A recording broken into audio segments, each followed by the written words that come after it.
political interference and the system arising from specific allegations made by Lieutenant General Nhlanhla Mkhwanazi on 6 July 2025 Commission.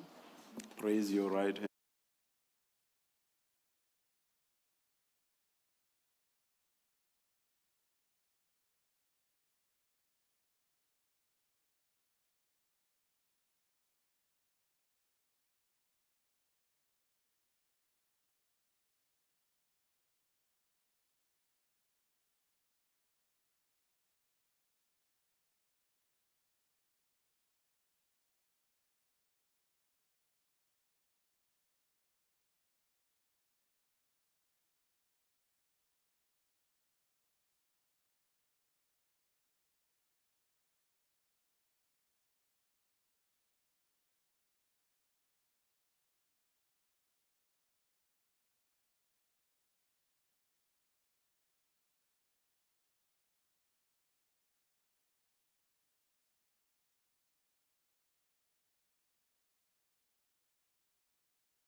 responsibility to protect members and witnesses.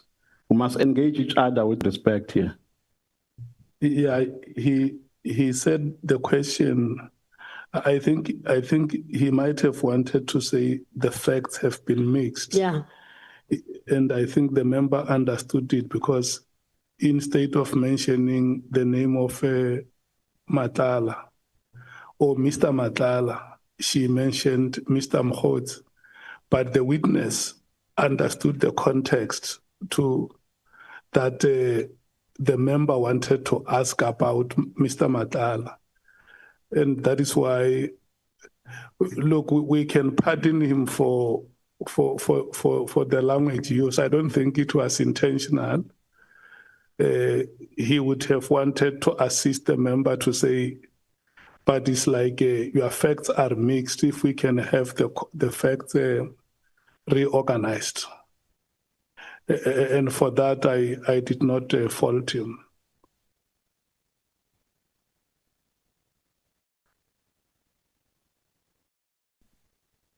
You can proceed, Honorable Sokami. Fine.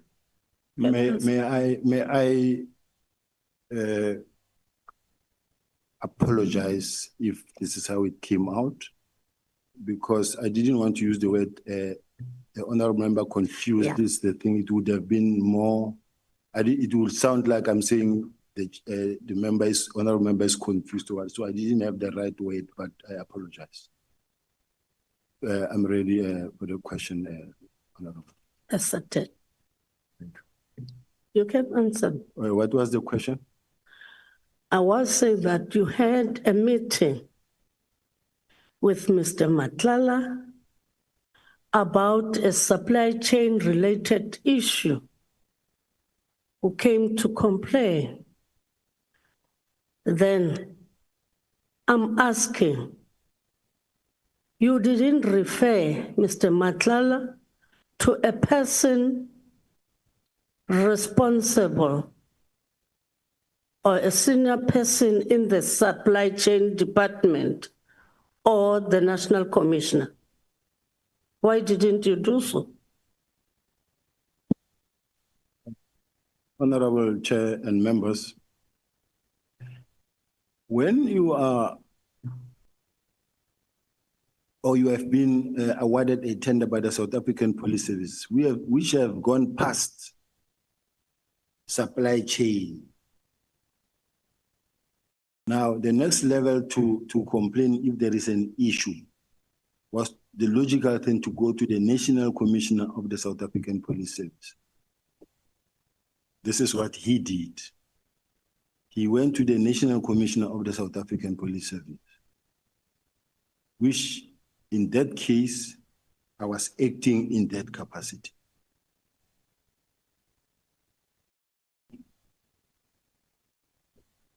Then the meeting that you had with Brown Mkhwanazi discussing some of the issues, you said Brown Mkhwanazi, you knew him from Northwest, he's an activist.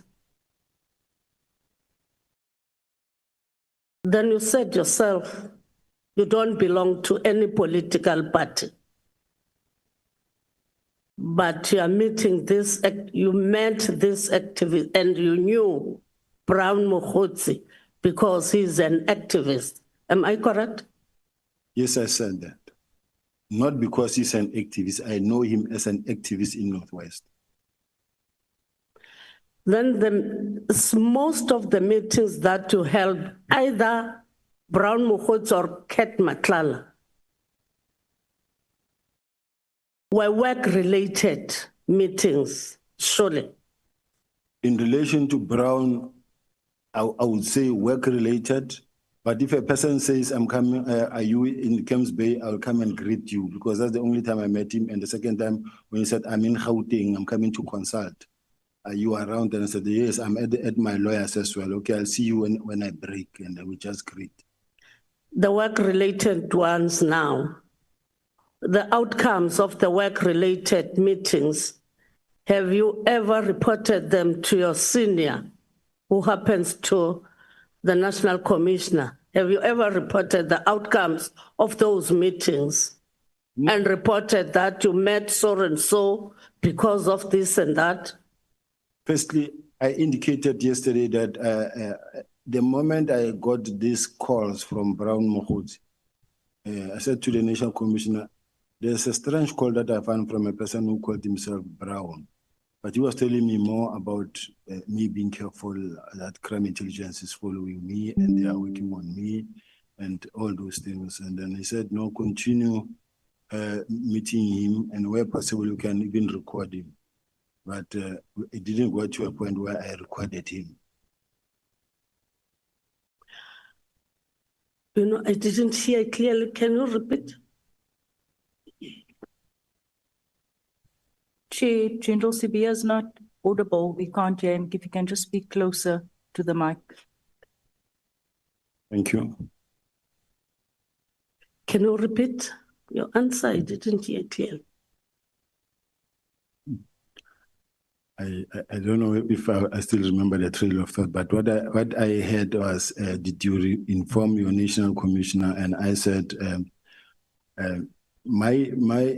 it was not a meeting per se, but I did inform the National Commissioner the very first time around. I received a call from Brown, that I received a strange call from a person who called himself Brown, but he was telling me about, that I must be careful. I'm being followed, I'm being listened to, which was the case. And said, these people are working against you because they want to push you out. That's what he said to me initially. And then I did tell the National Commissioner, I said, no, keep on listening to him. And it wasn't a subject to really take any further. And then thereafter, you knew Brown Mkhwanazi because you are saying that you told the National Commissioner that you got a call from a person you didn't know. Yes.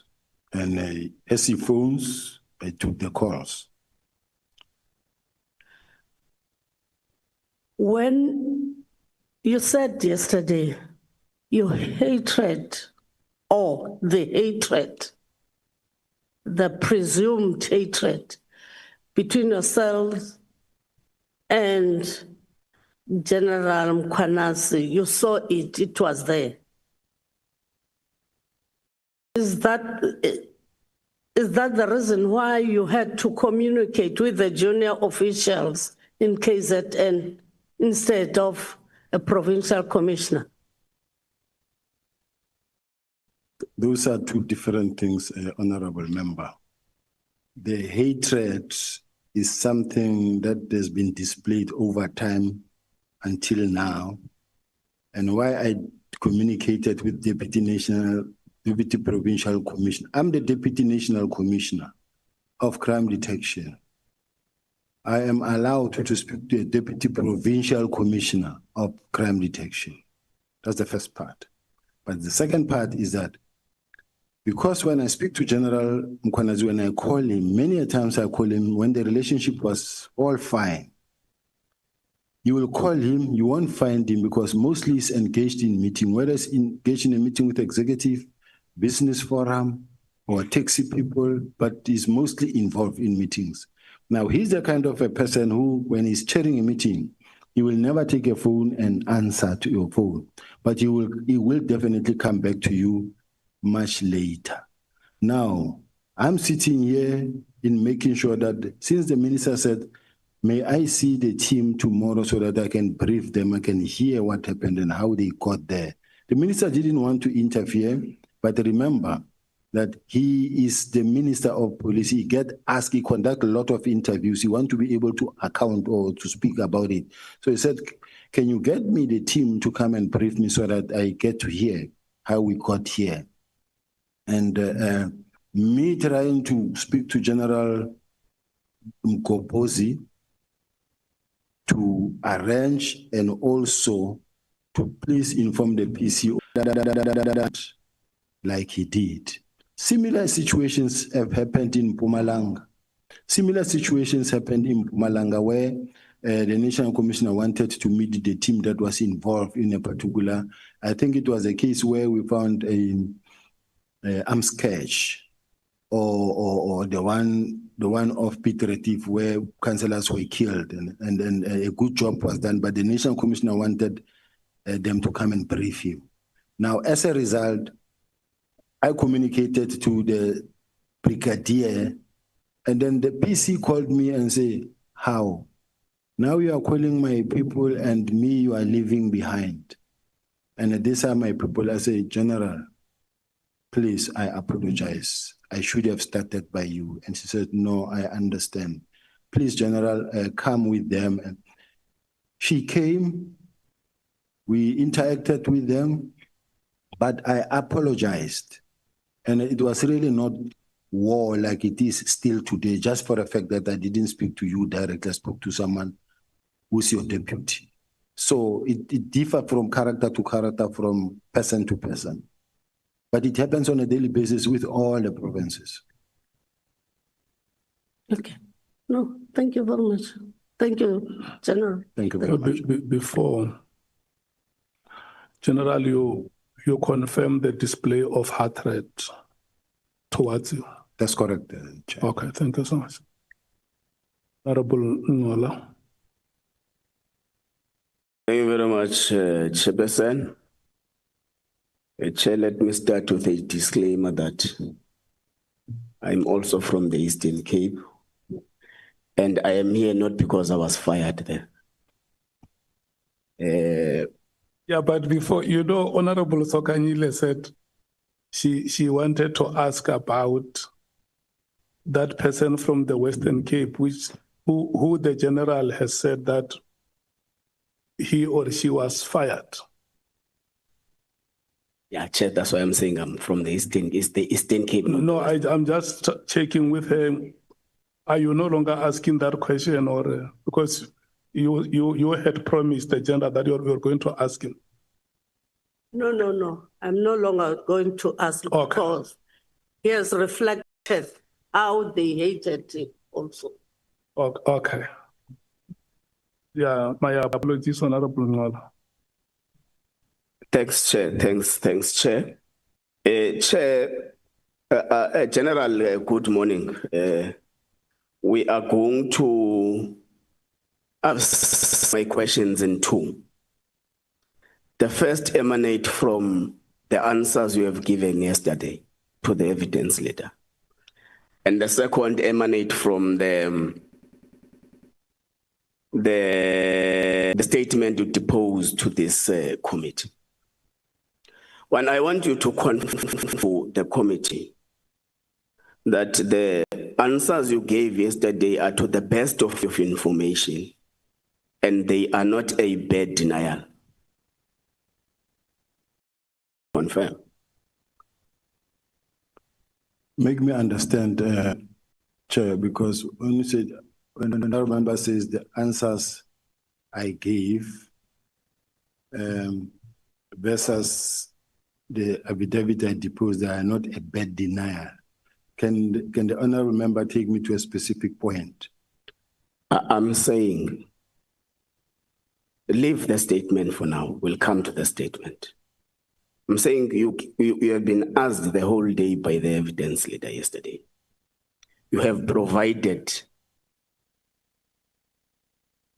your statement. You said you confirm that the information you are to give is to the best of your knowledge. That's correct. So I'm asking that you confirm on record that all the answers that you would have given to the ad hoc committee yesterday, yes, are the best of the knowledge that you have and not a bad denial. That is correct. Thank you. Your boss, General Masemola, deposed a statement in this committee. And one of the provisions in the statement say there was a meeting between him, General Khumalo, and the Minister of Police that declared you a police officer. A rogue police officer. I've never been one in my 37 years old in the service. So you deny the allegations? I deny that and must prove that. Okay. So you receive a call from a gentleman by the name of Brown Mkhwanazi, who comes and meets with you in a hotel in Camps Bay. You dine together. He divulges an intelligence information to you, an alleged plot to oust you or something. Didn't it concern you as a Deputy National Commissioner of the South African Police Service that a civilian comes to you as a boss of an institution and gives you information about your intelligence services? Did it not concern you? What concerns me is the fact that he was telling me something about I know. And in that regard, I work with information. I've got people who are my informers, I have people who are whistleblowers. I deal with information. So even if I am concerned, the only thing I can do is to either speak to the National Commissioner, or where the National Commissioner is involved, I'll speak to the Deputy Ministers. No.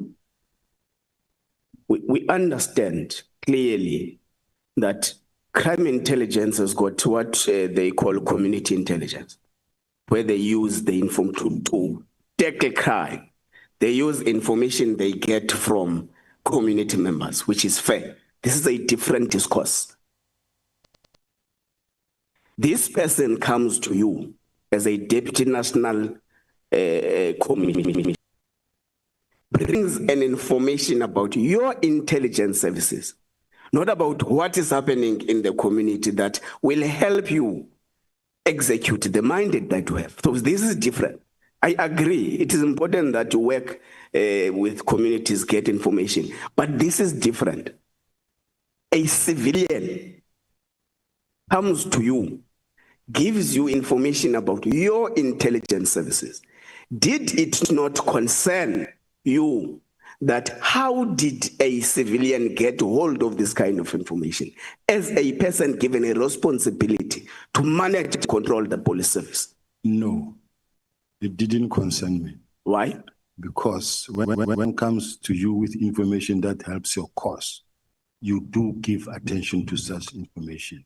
I cannot be worried about the fact that this person is giving me information that is actually saying to me, look over.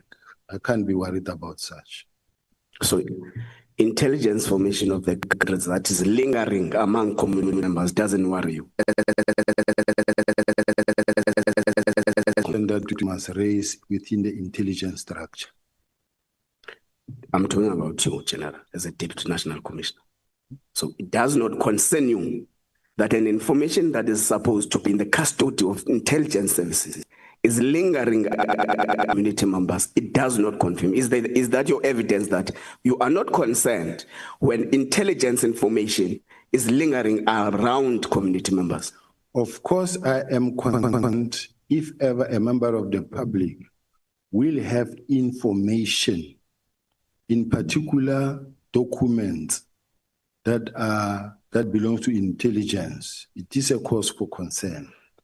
But if it is information that relates to the security that affects me, or you just giving me information as a whistleblower, it happens on a daily basis from many angles of the country where you get such information. People on the ground do come across information, and people do report right up to the highest office. They report, they bring information. Chair, I think let's just note that the first General Sibiya was not concerned, and on the second, General Sibiya was concerned. What did you do with that information? It's information that says watch over your back. And then what I did is, sometimes I approach the National Commissioner. Sometimes I did speak to General Kumar and say, I understand there is one of the senior managers who's going around here and saying, when I'm going to arrest your boss, or we intend to arrest so and so and so.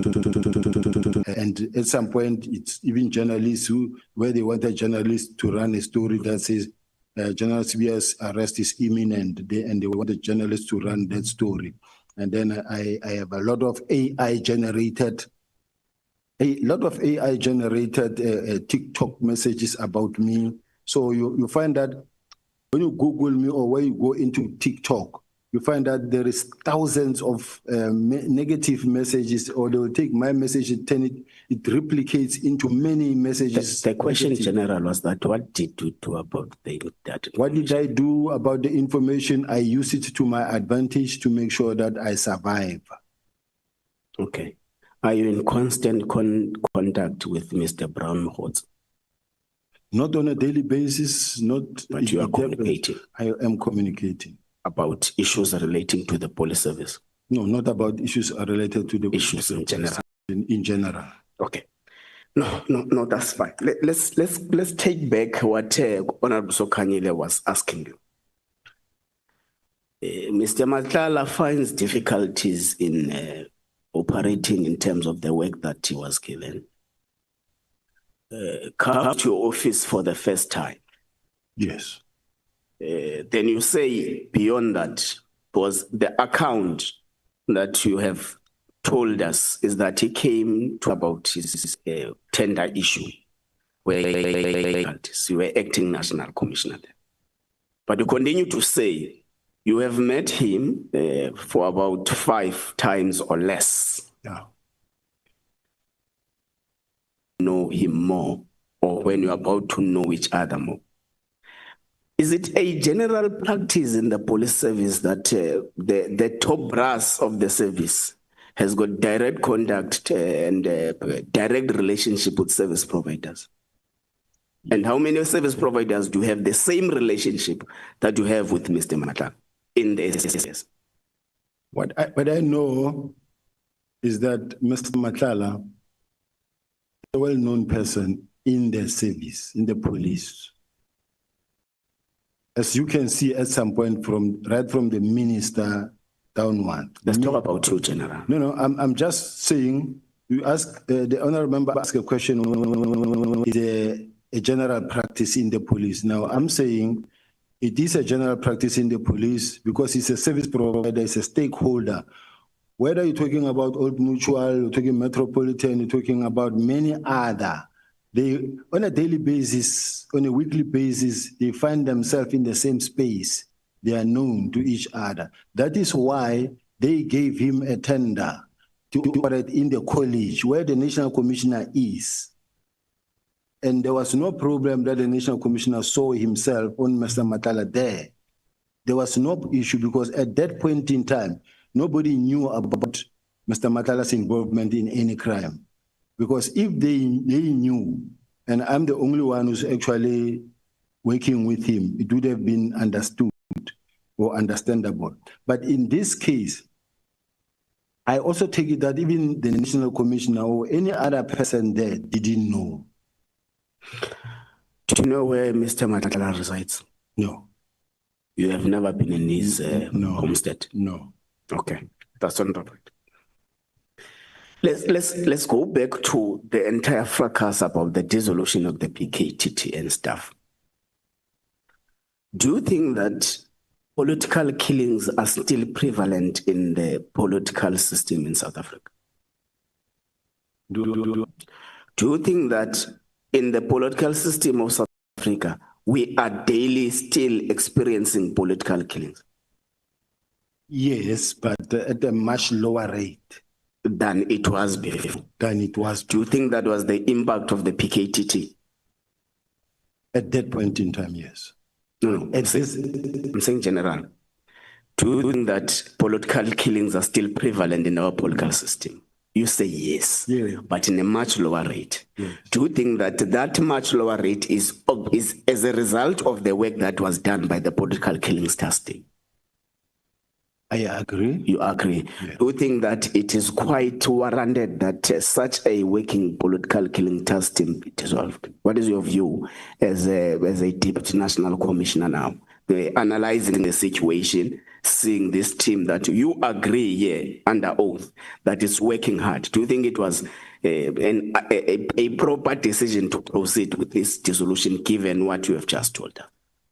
personally, and looking at what the South African Police Services embarked on themselves, they embarked on a journey to dissolve the task teams and to make sure that they establish specialized, including, among others, political killings. No. General, we are talking about one letter here. I hear you, you are bringing an overall approach over task teams. Here, what brings us here today is the letter of the 31st of December, 2024. And that letter only speaks about the political killings task team. So, you are saying, in your view, political killings are still prevalent, and the political killings task team has done a tremendous job in reducing political killings. The question still is, do you think then, therefore, that it's a proper, well-calculated decision, given these circumstances, to dissolve it? Honorable Chair, I'm saying still, they said to the House Portfolio Committee Chairperson that they have achieved the purpose for which they were reached. They have stabilized all the districts except only a eThekwini district. Now, we can't keep them only to attend to only one district now. I said yesterday, go to El Dorado Park, go to Westbury, go to Hanover Park, Manninberg, all those dangerous areas, Cape Flats, where people are dying every day. Let us refocus the energy and the resources and the budget to where they are needed. And we don't say political killing task team must die.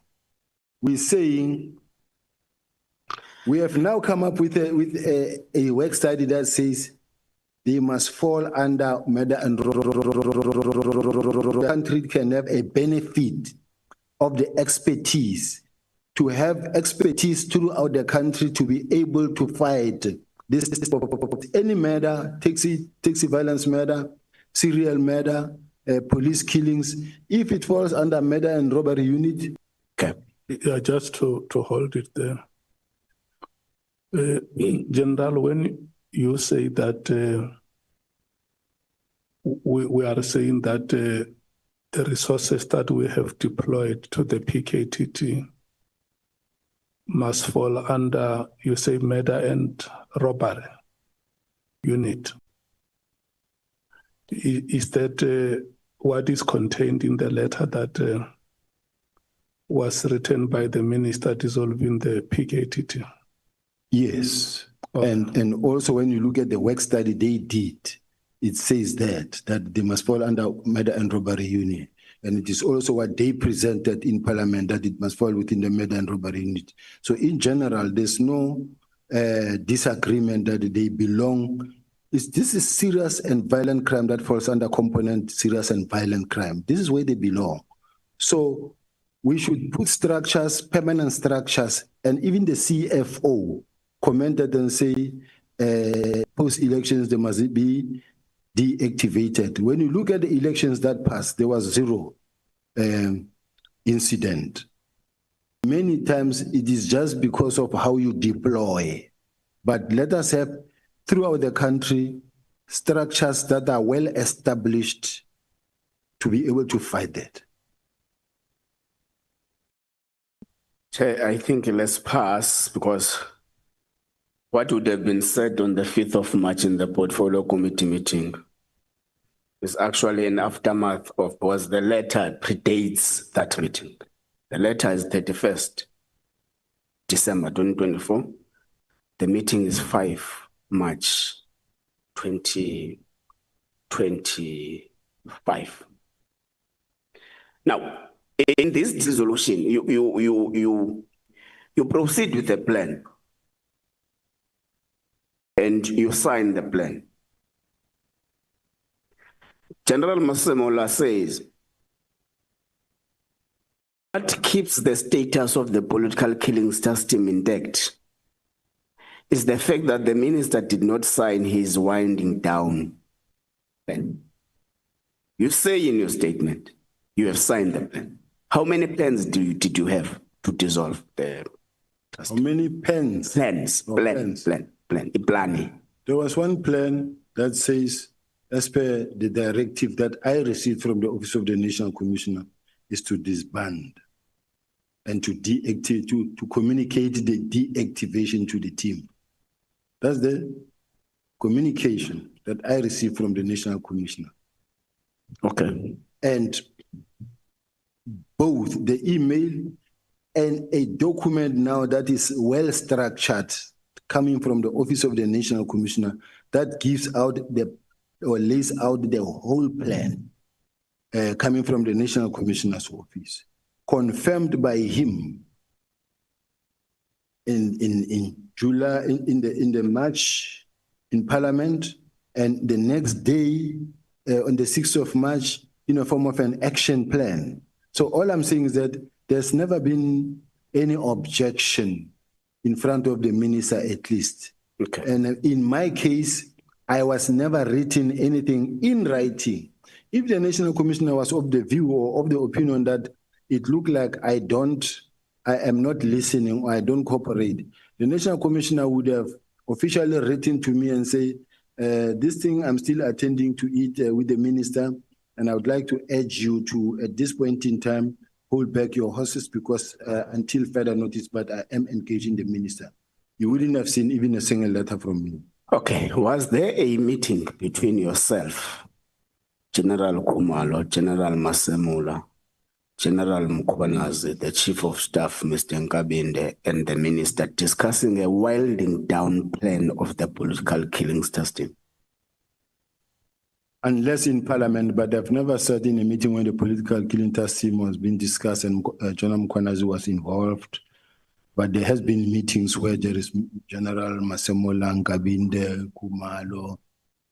Okay. We have evidence in our disposal that there was such a meeting where you had the other tree supporting the plan and the other tree does not. It is not supporting the plan. But let's leave it like that.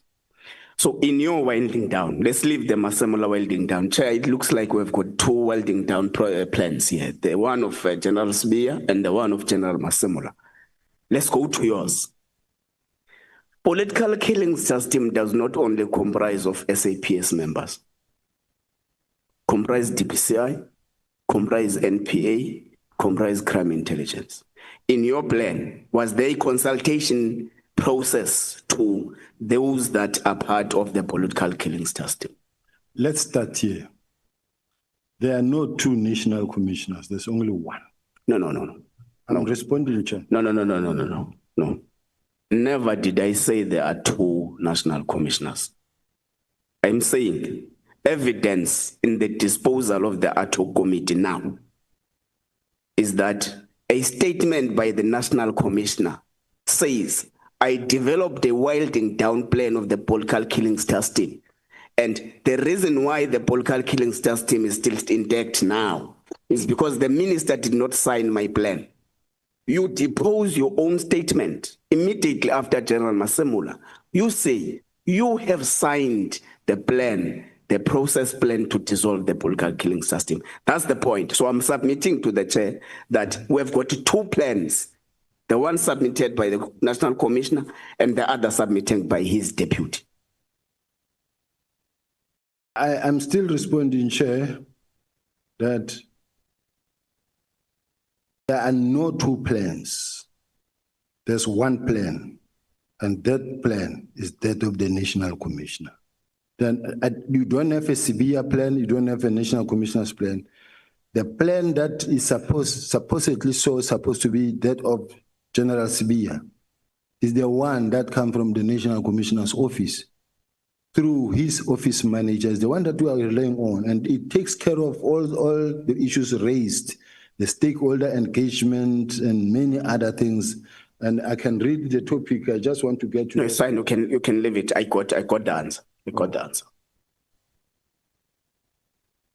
Oh, you're done. So there are no two plans. Okay. One plan.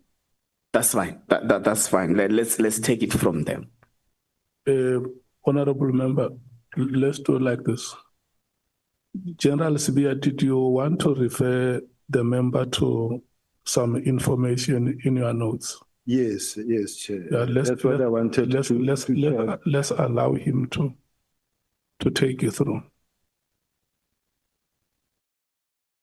I'm looking for that document with a signature in the body of the.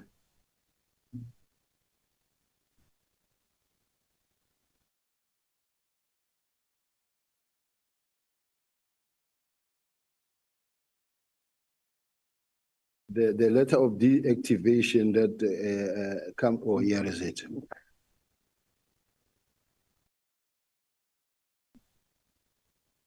Maybe for the benefit of the public out there and the House at large, Chair, I'm requesting to read this letter in its entirety, because I want the record to be kept so that anybody who listens, they must see at what length did we go to try to take care that this document or the transition, it covers everything. Now, it reads that, can I proceed, Chair? This letter is just, and it is written to the Divisional Commissioner of Crime Intelligence. That is now after I received from the National Commissioner that says, please communicate to the team. And I forwarded to the Divisional Commissioner. Now, the National Commissioner says, I spoke to General Rabi to assist him. Now, General Rabi writes a letter that on my behalf. And this is how the letter reads. And you will also, we can read that one that was compiled by General Kumalo on instruction of the National Commissioner, and the House can decide which one, in fact, make more sense and more effective. But it says deactivating and disbandment of the National Task Team on Political Killings. The South African Police Service established the National Task Team on Political Killings, NTKPP, to address the concerning rise in politically motivated murders and related crimes involving political figures. This specialized task team was dedicated to investigating, resolving, preventing such incidents to ensure justice and maintain political stability in affected areas.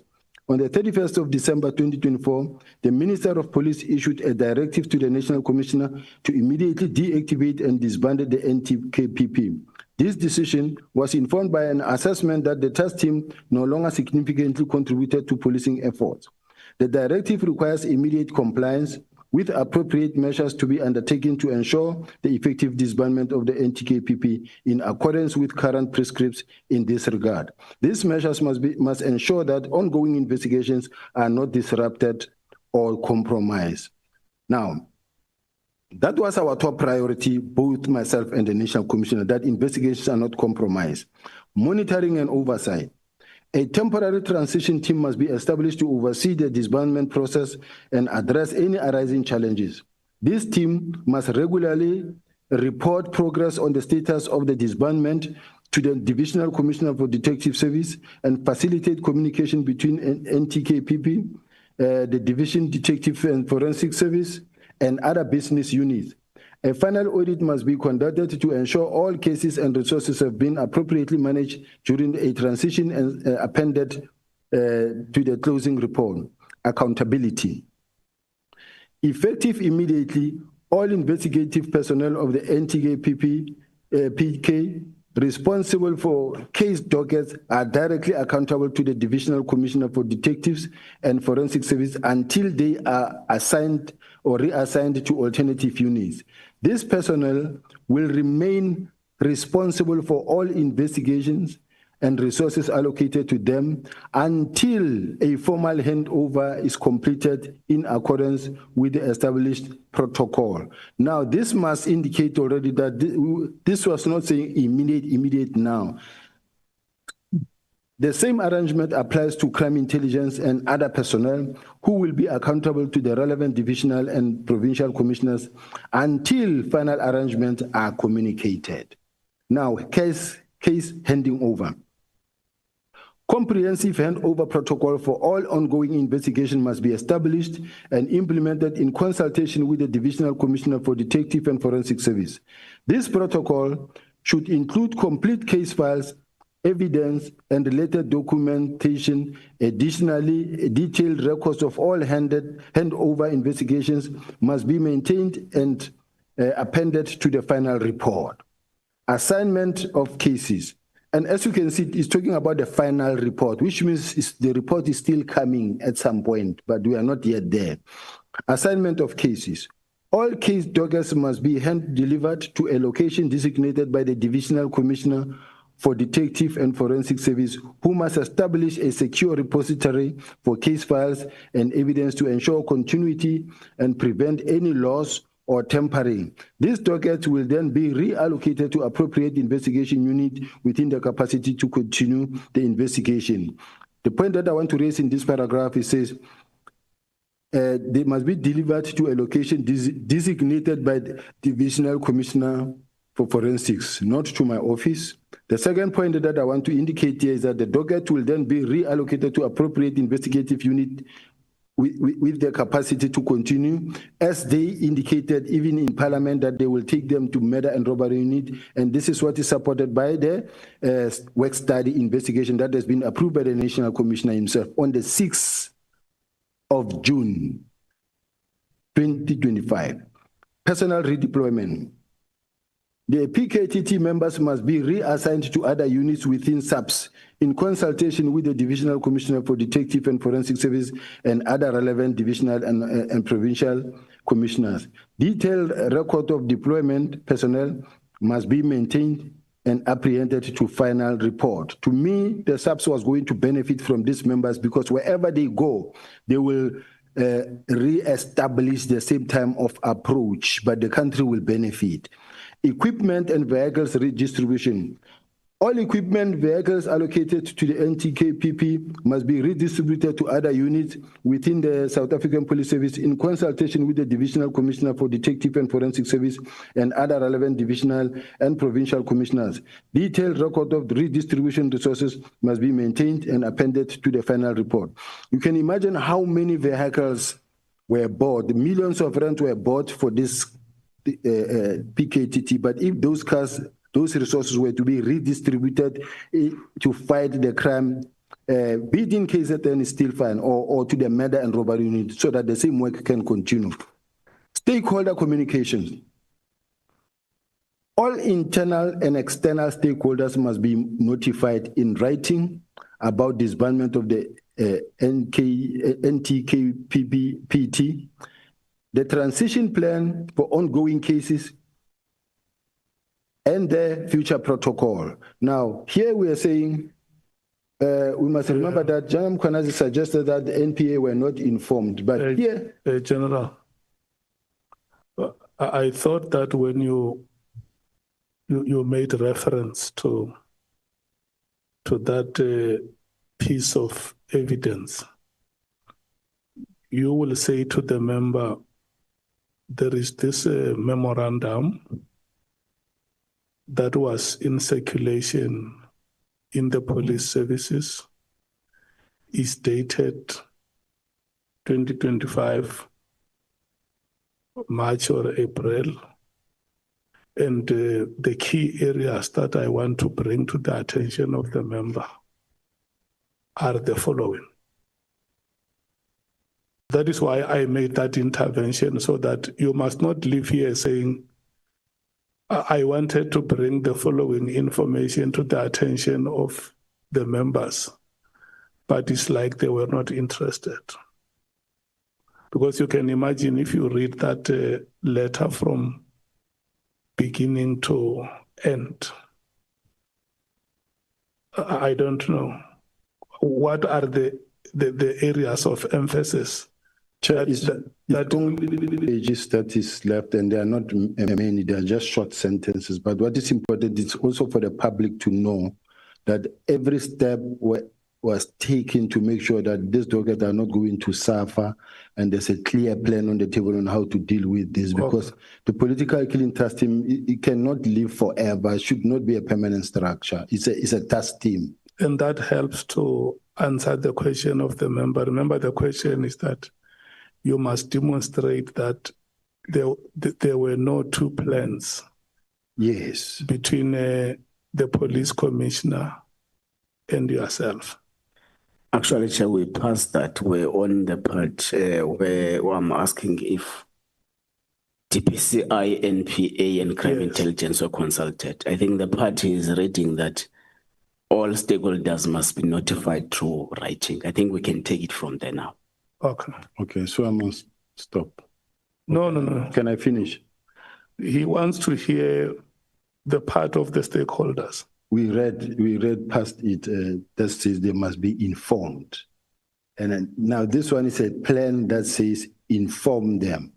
This letter was intended to go to the project leader to say the stakeholder, internal and external, must be notified. In other words, the person who had to do it, if it was me, it was going to be like I was forcefully disbanding. But mine was to communicate to the team that had to do it and giving them a roadmap and say, these are the key issues that we must work on. This letter is signed by you. It's signed by me. This is the letter that the National Commissioner said you can sign because it's operational. And then it came via a general in the National Commissioner's office to me and said, no, the NASCOM says you can sign, this is operational, sign. Because I have got an email that comes from the National Commissioner. But maybe before you proceed with him, because the National Commissioner, when he was here, he says, not once, but on several occasions, I told General Sibiya that he must stay out of this process, and I will handle it. And I see the letter that you are reading, because I still have another letter here written by yourself, dated April 2022, 22 April 2025.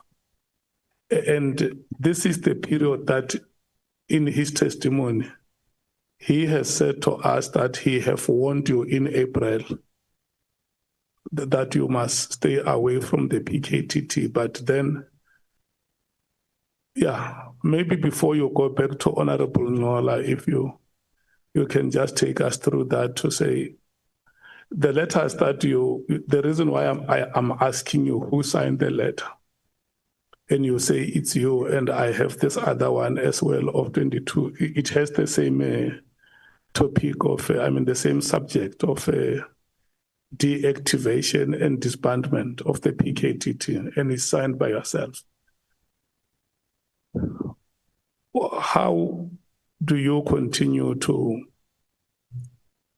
sign these letters when the National Commissioner says, I have spoken to General Sibiya and instructed him to get out of the PKTT, because from the onset he was never involved. And I also listen to you when you speak here. When they appear before the portfolio committee, you say they, and my understanding is that when you say they, you are not there yourself. In time, we've got General Kumar and General Masemola, who were presenting. I was part of the whole presentation because, as far as I'm concerned, we are all part of one team. You were there in that meeting. I was in that meeting. Yeah, but when you say it here, you don't say we, you say they. Because I'm sitting with both General Masemola and Kumar accusing me of disbanding. But they were the one doing present. In the meeting of the portfolio committee. I was there. And then the presentation we own. Okay, no, it's fine. Let's leave it there. The chair of the portfolio committee is here for sure. These are matters that he will take interest when you. Can you just go back to your communication, your correspondences, and clarify within the context of what Honorable Nhlanhla is asking, to say it appears like there are two parallel processes here, because the commissioner says, I talked General Sibiya out of this process. And even reprimanded him. It's what he told us. And for sure, this may be some of the reasons leading to your suspension, because it's what he said, that I talked him out of this process. But then it appears like you sign letters, you communicate. And he wants to know, because he says, no, listen, the minister has never signed my winding plan. And here is my deputies, my colleague, I say, look, wait here, I will handle this. And then you are reading a letter. What is the date of the letter you are reading? I think it's 17 January. Yeah, and this one is 22nd April. Help the honorable member to understand. Thank you. I'm asking, Chair, to just before I get to the honorable member, just to mention two issues. The first issue being, starting from January, when this matter arose, working with the National Commissioner, working smoothly with the National Commissioner, on the 4th of April, the National Commissioner assessing me and in all respect saying competent in everything, then his only concern that he wrote, this is the only concern that he wrote in his performance. Now it says the forensic science part of the division, detective and forensics must be paid close attention and their performance to improve. Now, because this is the time where the National Commissioner was supposed to say to me, Chief, you don't listen, you don't do this, and when I say this, you do this, and I want this to improve or this. So I'm bringing this point home that says, no, the bottom line is he assesses me positively because there's no issue. Yeah, the assessment, we recorded it, the competence and the performance index, how it has improved. You said it in a chapter and verse yesterday. I have everything on record. Go to Honorable Nhlanhla and help him to understand the context. Honorable Nhlanhla, please take me back to my trailing thought. Yeah, because you went all over and spoke about assessments and dockets. We have not arrived there. We're going there. I have to survive. We passed the issue of the two plans, Chair. It is the evidence of the general that, no, they are not two according to his knowledge. It's fine. Let's take it from there. Let's just record it as he says it. So the letter that he reads speaks about informing stakeholders internally and externally. Because, Chair, when a possibility arises for NPA, DPCI, and crime intelligence to come to this committee, we'll ask them if they know about any plan or any process to disband the political killings system. So I'm asking again to you, General. Have you been able to inform those stakeholders of the directive and the plan thereof in respect of the dissolution of the political killings system? I'm asking you as a person who says you received a directive from the Office of the National Commissioner to manage this process. We are doing this, General, so that they don't come here and say, no, we don't know anything about that.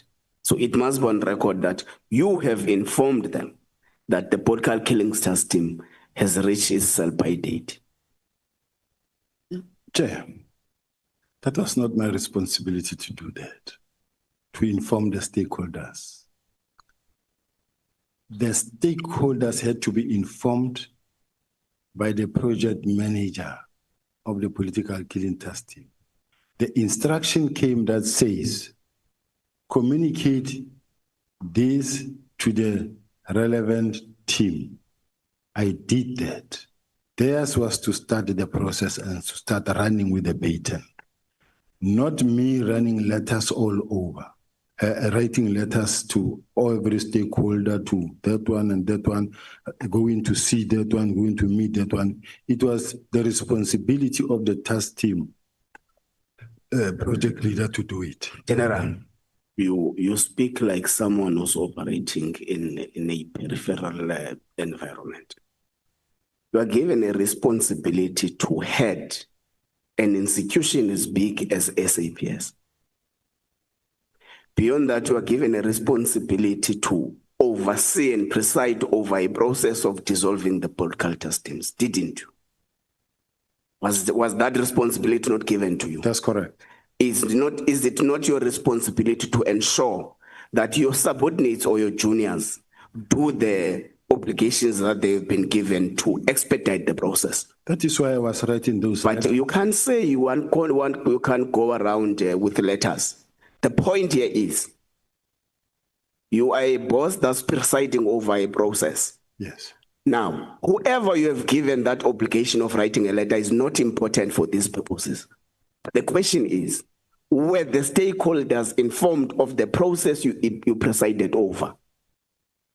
The stakeholders had to be informed by the project manager, not by myself. Chair, can I repeat the question? I am not asking who bears the responsibility of informing the stakeholders. Imagine today, the chair gives us, all of us as members, responsibilities one by one. And when the chair is asked outside by the media that, how are you handling this and that? And he says, no, I gave that to Nhlanhla, it's not on me. The point, General, here is that you are presiding over the process now. You give responsibilities to the project manager. So it's upon your obligation to ensure that who you gave a responsibility actually does the responsibility given. Unless you are saying you are not aware whether those stakeholders were informed or not. Chair, all I know is that the direct instruction from the Office of the National Commissioner says, communicate to the relevant team and to prepare a close-up report. Then come a letter of the 17th that gives a roadmap that says this is what must happen. Inform the internal and stakeholders. This comes from me telling the project manager, inform the internal and external. That's the part that I could play and how far I could go. And so that's you're not aware whether that one you gave a responsibility to inform stakeholders did that responsibility? I'm not aware. Okay, let's pass that part. So in your view, what is the status of the political killings task team? It's just like Nhlanhla Mkhwanazi said, it's running, it's up and running. So it's not dissolved? It never was. Okay. The plan was signed? The plan was signed. But why was it not dissolved then? Because Nhlanhla Mkhwanazi says he was not informed, therefore the team is running. So, according to Nhlanhla Mkhwanazi, is acting against the instructions of the top brass of the service. Which happened. Okay. Let's go to dockets. You say you are the custodian of all the dockets in South Africa. Correct. But you say there are dockets that you can be unable to account for. How does that happen?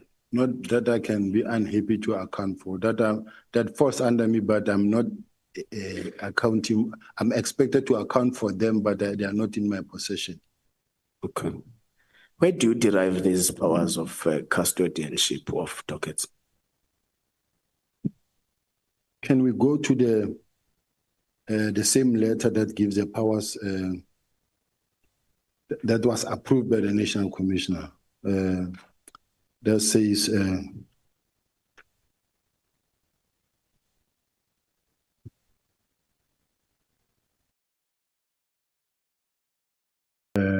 I just want the page, Chair, that says the Deputy National Commissioner Crime Detection is the custodian of all dockets in the country. In the bundle. Chair, I want to just, legal team, do you know? Evidence leader? Yes, sir. The witness is. I want to be able to get to that page that assists me where it says the Deputy National Commissioner is the one that was even approved by the National Commissioner, because I account for the performance of the detectives even before the Auditor General. And as a result, when you talk about the docket, when you register a case docket, it is for investigation. Once it is for investigation, it falls within my space. Now the docket leading to up until prosecution is my docket as the detective. The uniform in the police station will open a case docket, and then the next person who comes to sign for the docket is a detective. Now the detective is their docket. Yes, it belongs to a station for that station, because when you ask, for an example, you say you open a case in Wheatbank, it will be Wheatbank case so-and-so, Midrand case so-and-so, Devon Central case so-and-so. But the dockets belong to those stations, but I am responsible for all the dockets because I account to the Auditor General for all the dockets. I'm saying this now in the absence of the documents I have here. I will come across it now. But all the investigations or investigative processes belong under crime detection, which I'm responsible for. Now, which means that is why I was saying to the National Commissioner, I have dockets that are in uniform, that are at ORS, and the National Commissioner said, no, those detectives must fall under you. I have dockets that are at ID or Hawks. Those dockets, I must account for those dockets. So I'm the custodian of all the dockets. Okay. I was asking.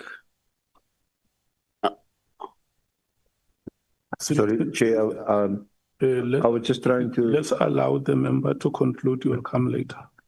Not on the topic. I was asking, where is the power derived from? Is it derived from the employment contract? Is it derived from the policy? Is it derived from legislation? Where is this power of custodianship of all dockets? Is from the employment contract and from the legislative framework of the detectives. Okay. Where are the 21 dockets, 121 dockets? Where are they? Now, yes. They are. I'm asking from the custodian now. They are I take it that they will be with the political killing task team project manager. Why were they taken? They were taken, brought by them to be taken to where they needed to be taken to, which is the specialized unit, murder and robbery unit, which is mandated to investigate political killing task team. Those that what they are investigating as a task team, in fact, belongs to murder and robbery unit. They are just a separate structure that is running outside the structure. Okay, General, you have just confirmed with us now that the political killings task team is up and running. If that's the case, why were 121 dockets taken from the political killings task team that is up and running? Chair, the decision was taken to disband immediately. And the political killing task team project manager did say that this political killing task team have achieved the purpose for which it was intended for, to stabilize and to fight the killings of the politicians. and your traditional leaders and others. Now, when you look at the map, I wish we could display the map. If it's doable, Chair, that what was presented in the to be able to see how they've stabilized. I don't know, Chair, evidence leader, that is it possible to put that document that shows how they have stabilized, all of them green, and then that in fact it shows 1-1, and they said only eThekwini district is the one that is problematic, but the rest, there are no political killing testing anymore. So as a result, it can be used as a benchmark, and that it will be now done in a phase-out approach. It will be taken to murder and robbery unit. This is now General Khumalo saying it will be taken to murder and robbery unit. Okay, let's leave General Khumalo. Let's leave what General Khumalo says. The letter was what General Khumalo would have said it was actually later than the 31st of December 2024. The letter says, the service of the political killings task team is no longer required because it's no longer adding any value. And you have attested here in front of us that, in your view, the political killings task team has actually been able to down spiral the rate at which political killings happened in South Africa. Now, let's pass this stage, General. Let's go to the letter. I think, Chair, I'm going to this letter. It's on page 20 of the index Koban, page 20. I wasn't happy with how the General responded yesterday, and I thought it's fine. Let me not stress. Let me come back to it today. Here, there is an issue about confiscation of Vusumzi Nhlanhla phone and a cracking of WhatsApp conversations of Vusumzi Nhlanhla. It is established there that there is a constant communication between Mr. Nhlanhla and Mr. Mkhwanazi. It's not between you and them. 2, in this communication, Mr. Mkhwanazi, the one you had breakfast with, alleges that he has the message reads like this: I have arranged a meeting for Sibiya and the minister. They must have a solution. And it goes down and say the task team that came to your house and harassed you have been dissolved. So this is a chronological order of the messages between the two. But in that there is confirmation of a person you considered in this meeting that you have had a breakfast with. He says, the person, your breakfast person says, I have arranged a meeting for Sibiya and the minister. Goes back down and talk about the dissolution of the PKTT. So this is my question. Has Mr. Nhlanhla and Mr. Mkhwanazi influenced the dissolution of the PKTT, as it has been alleged by both the two witnesses that appeared before us? 2, do you have a direct relationship with Mr. Mkhwanazi and Mr. Nhlanhla? 3, was there a meeting arranged between yourself, the minister, Mr. Mkhwanazi, Mr. Nhlanhla, on the dissolution of the PKTT? This must be your last 3 questions. Yeah, but 20 minutes, I'm 30, let's fine. No. I want you to do this. do not bombard the witness with questions. Take them one by one Okay, that's fine. That's fine. Chair. as you conclude. That's fine. Okay, let's take one first, emanating from this that is written here. Can remind you that it's a communication between the two people, and we're not saying we are responsible for that communication. We're saying there is your name dropped there that I have arranged a meeting with Sibiya and the minister. So has there been a meeting arranged between you, the minister, Mr. Nhlanhla, and Mr. Mkhwanazi to discuss the... Never. Okay. There was never such a meeting. Okay. When did you have breakfast again with Mr. Mkhwanazi? I think it was on the 8th of January. Of January. 2025. Yeah, Chair, I may be wrong. He came for the 8th of January meeting. And I take it that it was in the morning, but normally because of we are working as the South African police, we would wake up early and be on the ground. So I don't know whether it could be before or that, but it did come, I confirm, we met. When did SAPS raid Mr. Matlala's homestead and confiscate his phone? They say it's on the 6th of December. That's what I read in the statement. Of December? Yeah. Last year? It was on the 6th of December because in one of the statements that I read, it says it was the raid of the 6th of December that led to the beginning of the disbandment of the task. When did Mr. Nhlanhla get arrested? In your knowledge? Far deep in May. This year? This year. So the breakfast dates the arrest. And these messages are taken on the basis of the arrest and confiscation.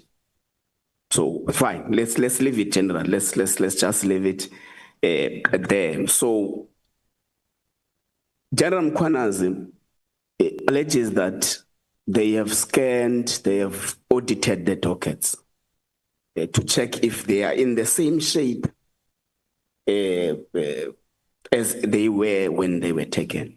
We say I think they found about 5 with some minor deficiencies, with some missing pages and all that. Are you aware of that? I heard him, but I don't agree with that. Okay. Let's go to Forte. What 4 members of the PKTT, whom you allege that they have taken money in some point in the Eastern Cape. Of course, we established that they are not 6 or 10, they are 4. And one amongst them did not take money in terms of your statement. It's page 167, 176 and 177. One of them just got himself some polo neck and a coat. A new polo neck and a coat. Now, I want to take us through what is your reading of that. Do you read it as a pure act of bribery and money laundering between police and an accused person? Or do you read it as a covert operation of the police to lay in a suspected individual so that they can be able to arrest him? It's not how a covert operation works. And it's not even how an undercover operation works to law. It's not how it works completely. It's pure act of criminality. Okay. General Mkhwanazi made assertions here saying sometimes covert operations, Chair. On a point of, not a point of order, just the sound. Please, General, if you could direct General to speak into the mic. Thanks. Okay. On a point of sound. Thank you. Clarity. Now, General Mkhwanazi came and under oath made statements here that sometimes a covert operation would be them buying a Lamborghini just to infiltrate a Lamborghini club that is suspecting to be involved in criminal activities. Is that correct? It's wrong. It's wrong, completely wrong. It's not an investigator, it's wrong. Okay. Now, Chair, let's take matters to the issue of, I think a lot of issues I've covered. I'm left with as the issue of when you wrote communications. I want you to know that you are asking the last question. Yes, it is the last question. Yeah. General Khumalo is due to come and testify. But following his testimony, what was cut down in the Judicial Commission, it seems to have a different story with what you are using, but it's fine, we'll take it when he comes here. But I want you to confirm before us what we have been communicating with him on the dissolution, because he's a project leader. Now, what has been his responses to the numerous communiques you have been sharing with him in respect of this matter? Thank you. Basically, he ignored my emails, because remember the National Commissioner said he told him to ignore me. And as a result, which means whatever that was happening going forward, it was happening because the National Commissioner said, this is how you will do it. Now, even when the dockets were brought over to head office or wherever, starting from when the National Commissioner said, ignore that one, whatever that happens now going forward is the National Commissioner's instruction. So coming off the dockets, General Khumalo would never have brought the dockets to head office or wherever, because he already got instruction from the National Commissioner himself that says, ignore that one. So anything and everything that flows therefrom, National Commission. Thank you, General. Thank you very much, Chair. Thank you so much, Honorable Sokanyile. Thank you so much, Honorable Ngola. Honorable Skosana and Honorable Shongwe. The two of you, when you are done, we are going to break. So in case honorable members may want to see themselves in and out, you can just do that discreetly. Thank you so much. Honorable Skosana and Honorable Shongwe, I'm handing over to you. Sorry, Chair. No, before, senior counsel wanted to say something. Thank you, Honorable Chair. No, it was at the time when I think he was looking for some assistance on the dockets, and I was going to just point out perhaps which annexes he might want to refer to, but it seems we've passed that now. Thank you. Chair, thank you. Just a quick one before Honorable starts. Are we sharing the time, or you're going to cap us in terms of 10 minutes of an alt, or taking is 20, or is it one time? Your time is 40 minutes. Okay. It's 30 minutes for the full member, and okay. Can you please advise us when you must not even ask about your time, because it's the discretion of the chair. I won't fight you today, but kindly when it's 30, please tell us so that I won't be told it here. I have said that when you see the microphone upright, you must know that your time has petered out. Thank you, Chair. General Sibiya.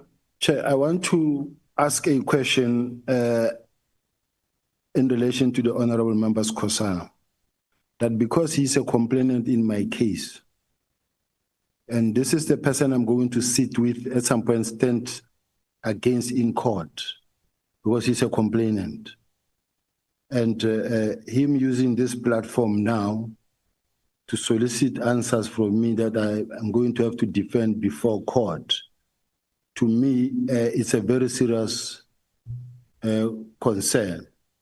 This is the member that I feel is working with General Mkhwanazi, because the statement that was used by the General Mkhwanazi's team to go and open a case, his name is there. Now I must stand before the same member to cross-examine or to ask me questions. Now I'm raising a concern. Yeah. If I can be protected.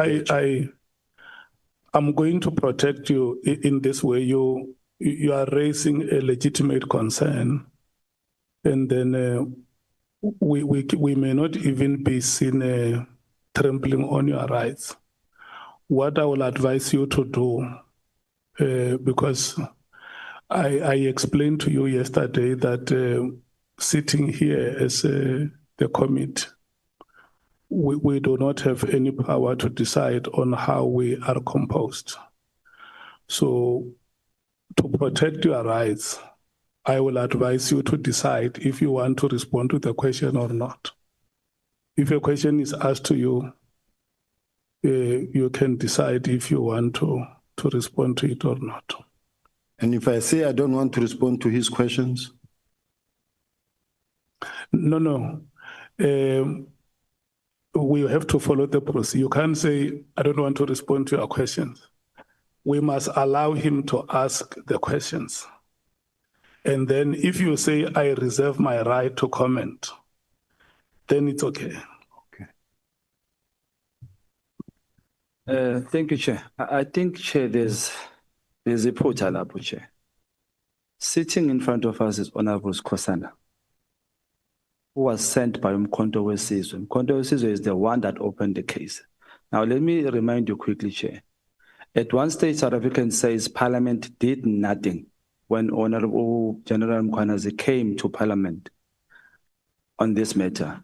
So Umkhonto weSizwe took an initiative before, at the same time when Honorable General Mkhwanazi spoke about this matter and opened a case. It is Umkhonto weSizwe, not Honorable Skhosana.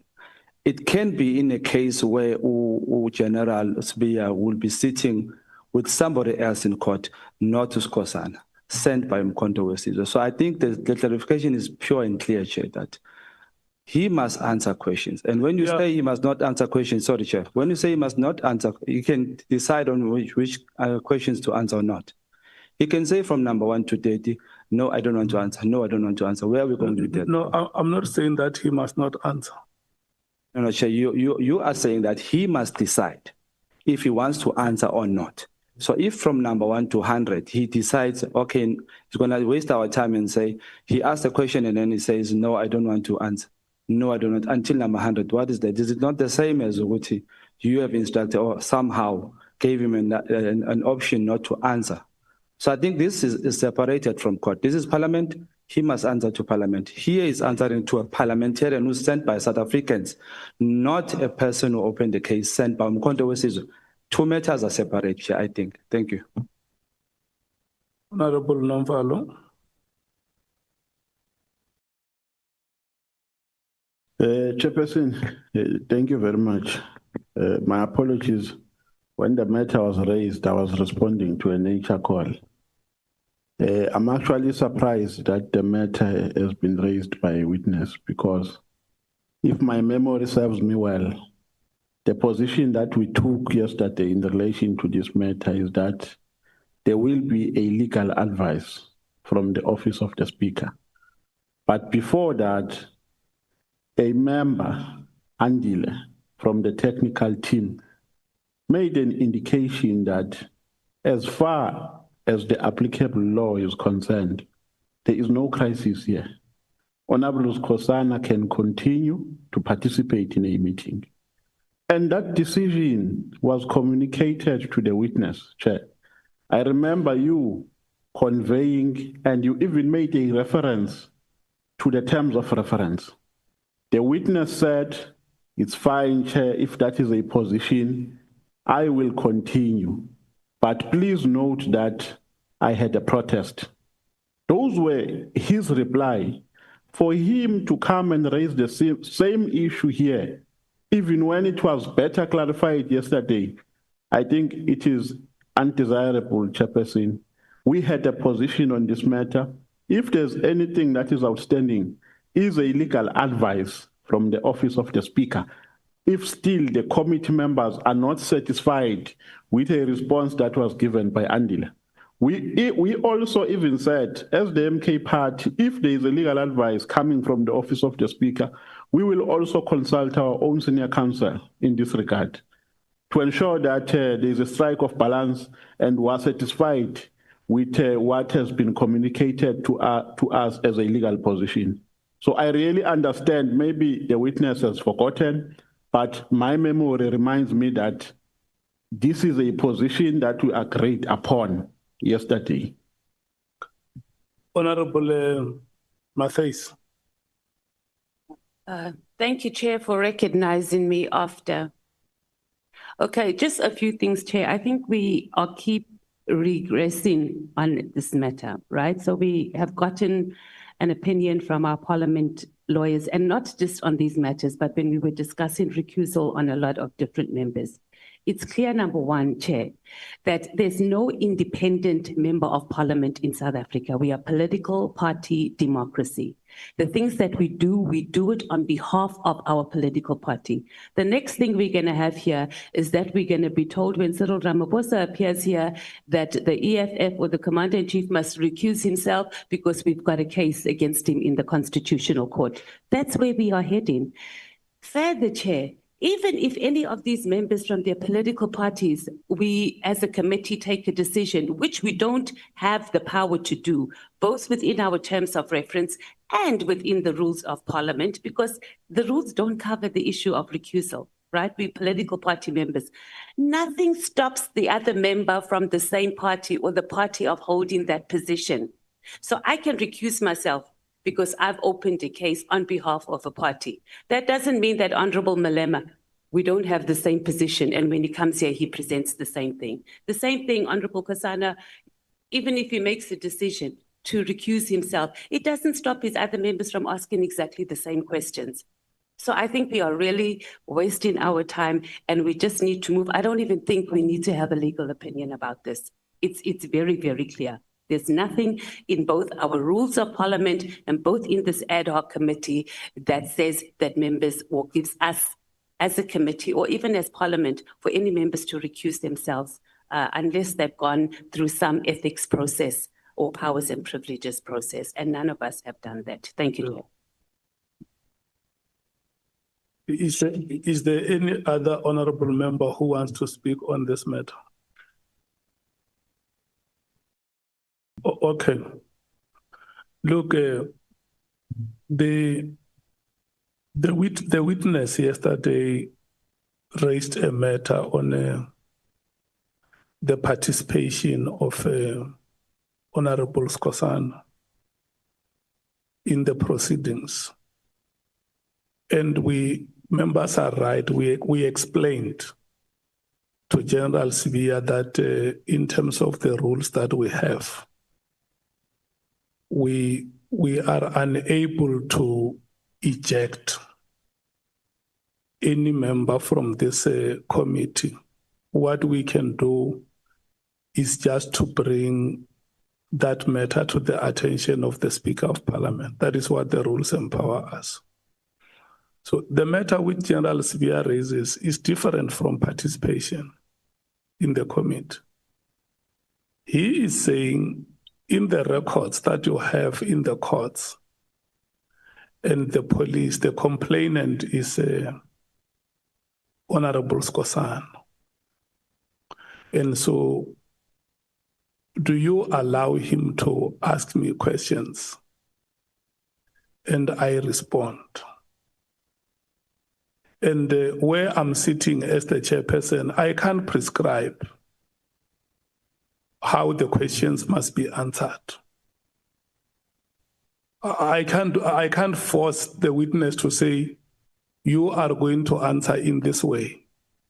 And that is why I say, if Honorable Skosana is going to ask questions, let's allow him to ask the questions that he has and hear what the responses of the witness are. If the witness says no comment, that is a response. It's a response. Because we must not run these proceedings in such a way that we become unfair to a member of parliament, or we also become unfair to the witness. And if you remember, I have been emphasizing this point that the Constitution of the Republic of South Africa is written in the name of the citizens of this country. That's how it is written. It's in the name of the citizens. So when General Sibiya appears before us as a committee of parliament, he does not forfeit his status as a citizen of this country. And the honorable member as well is a citizen. I think what the honorable members from the MKP, if they feel that there may be a problem, they may decide to ask the same questions through another honorable member. But I mean, you are going to put the chair in a very difficult position if every time a question has been asked, especially that when we started the proceedings, General Sibiya put it on record here and said, you must know that I'm getting into these proceedings under protest. It's not something that he's raising now. So can I get indication from you, honorable members from the MKP, if you want to proceed, Honorable Skosana, to ask or you pass your questions to? Thank you, Chair. It will depend on the response from the witness. If the question which I have, as you said, if you say no comment, I'm going to leave those questions. There's a lot of questions besides that, but I just want to say here, Chair, before you allocate me the minutes, I don't want us to mislead the nation and the members, honorable members, that I am talking to General Mkhwanazi. That statement alone is misleading. I sit in the South African Police Service Portfolio Committee. I mean, dealing with South African Police Service. I sit in the Police Portfolio Committee. I deal with everyone across the board, from the minister to the top management of South African Police Service, and to the ordinary member, a complainant on the ground. Yeah. So it can't be right to say, maybe I'm a friend, maybe no, I'm not a friend. You are raising I'm at work. You are raising a valid point, Honorable Skosan, and let's get Honorable Sibiya to withdraw that part that says you opened a case because you are talking to General Mkhwanazi.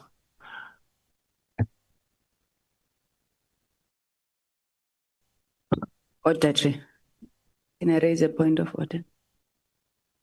Chair, I don't think it would be correct for you to direct a witness how to answer or what he must do. He's made the point, and I think you rather want to ask him if he wants to withdraw it.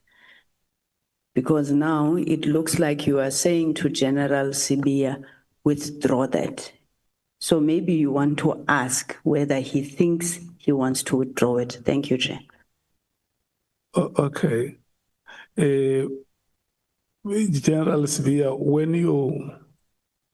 when you made a statement how you feel about Honorable Skosana asking you questions, you made an additional statement apart from the protest that you registered with us.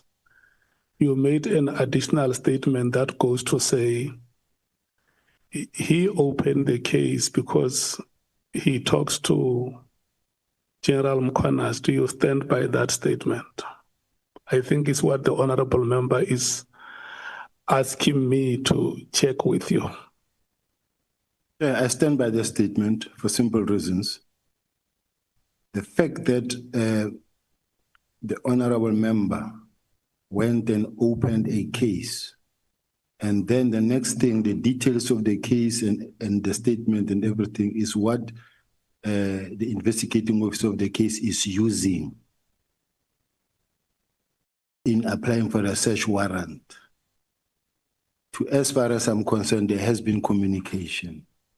And I'm not doing it to disrespect the House. If ever, in one way or another, it gets to a point where I'm regarded of being out of order, I really apologize and I would withdraw if that is the case. But if I'm not wrong, may I be allowed to still stand to that statement? Because remember, Chair, that there have been marches against me as well from the MK party.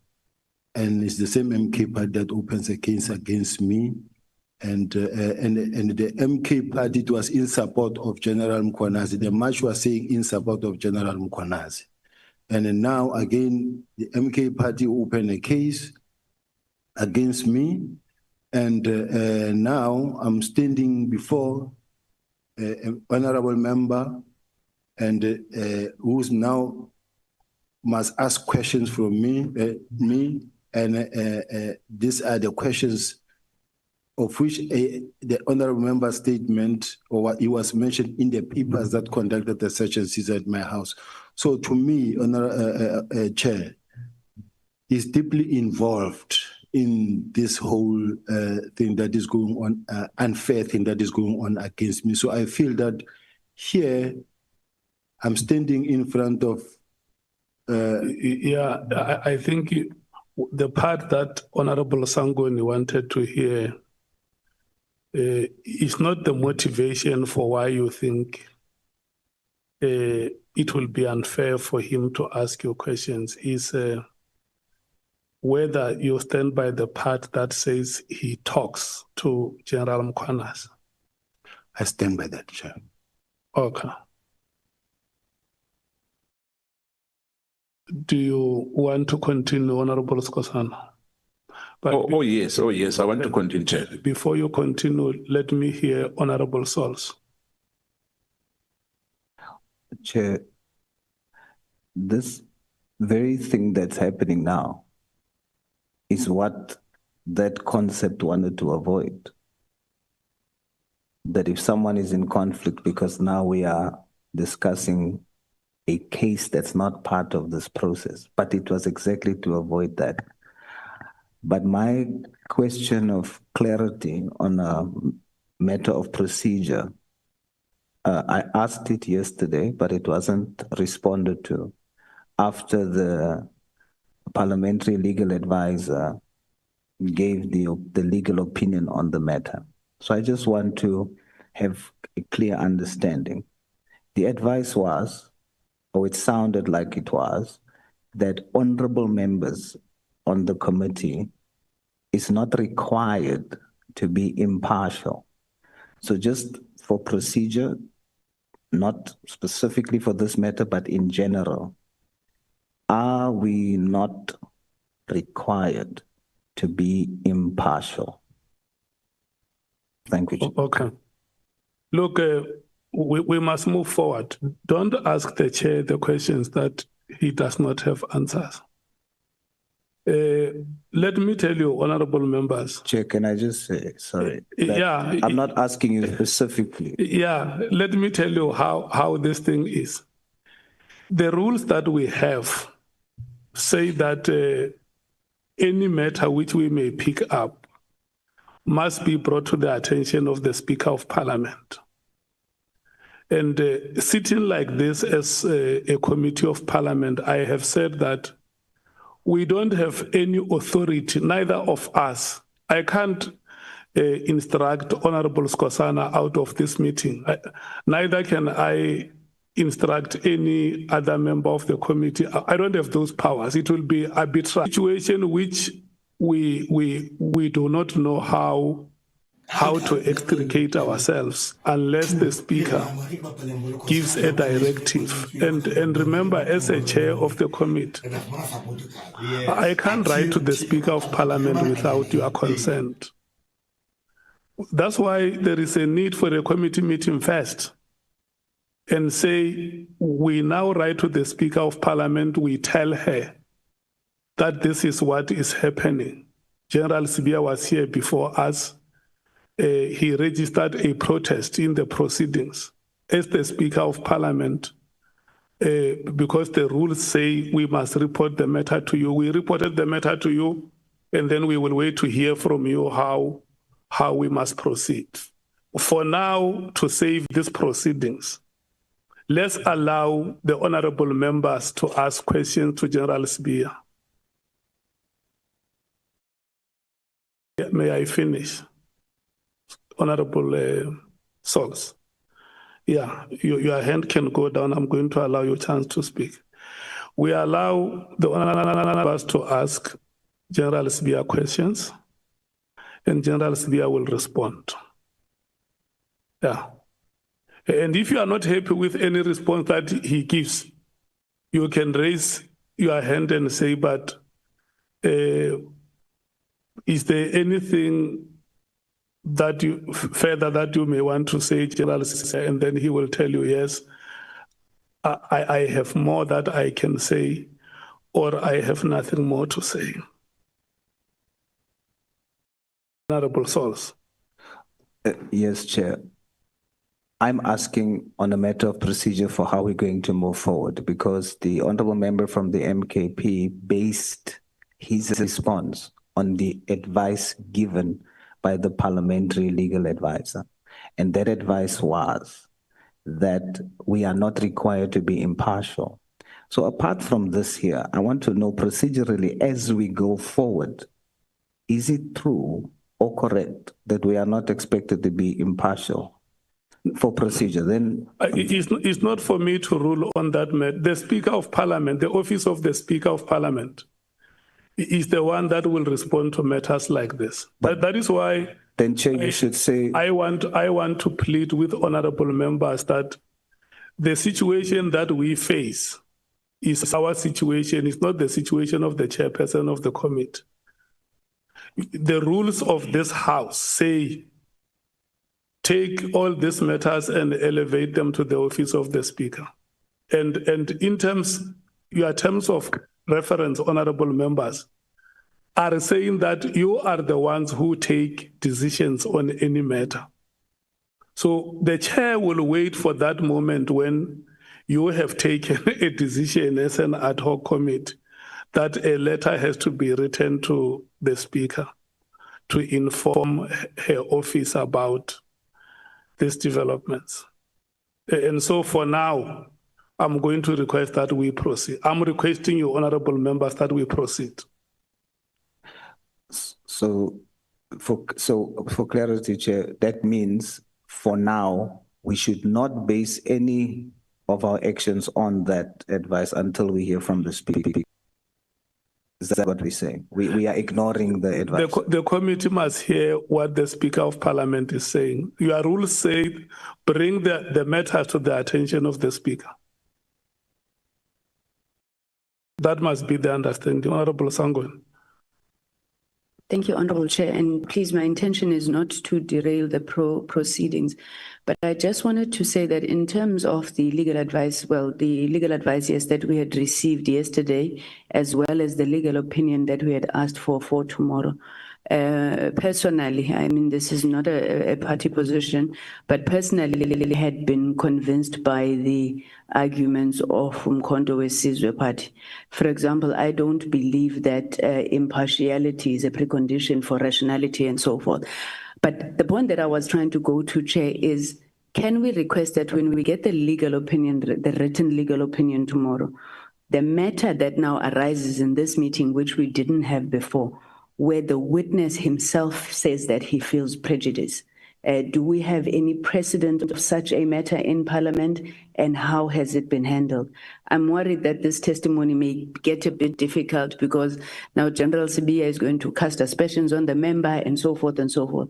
So where we have a situation where a person or a witness appearing before Parliament has said, I do not want to be engaged by this person. I feel my rights are prejudiced. How do we handle it? I'm not disagreeing with what the chair is saying. Let's proceed if General Sibiya has agreed that we proceed. But I do want a reflection in the legal opinion on what his rights are. Thank you very much, Chair.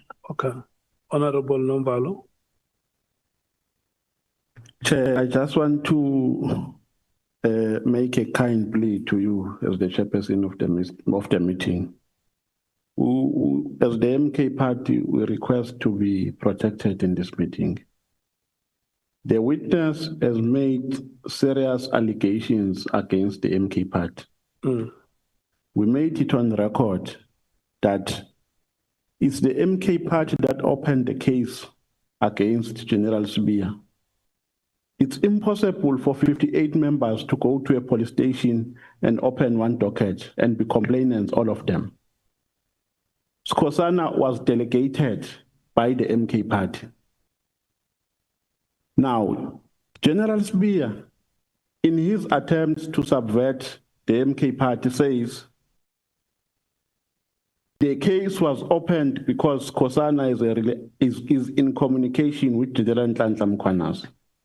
Chair, we're not taking that lightly because the case, I think I said, the case was never opened by Skhosana. Skhosana was a messenger.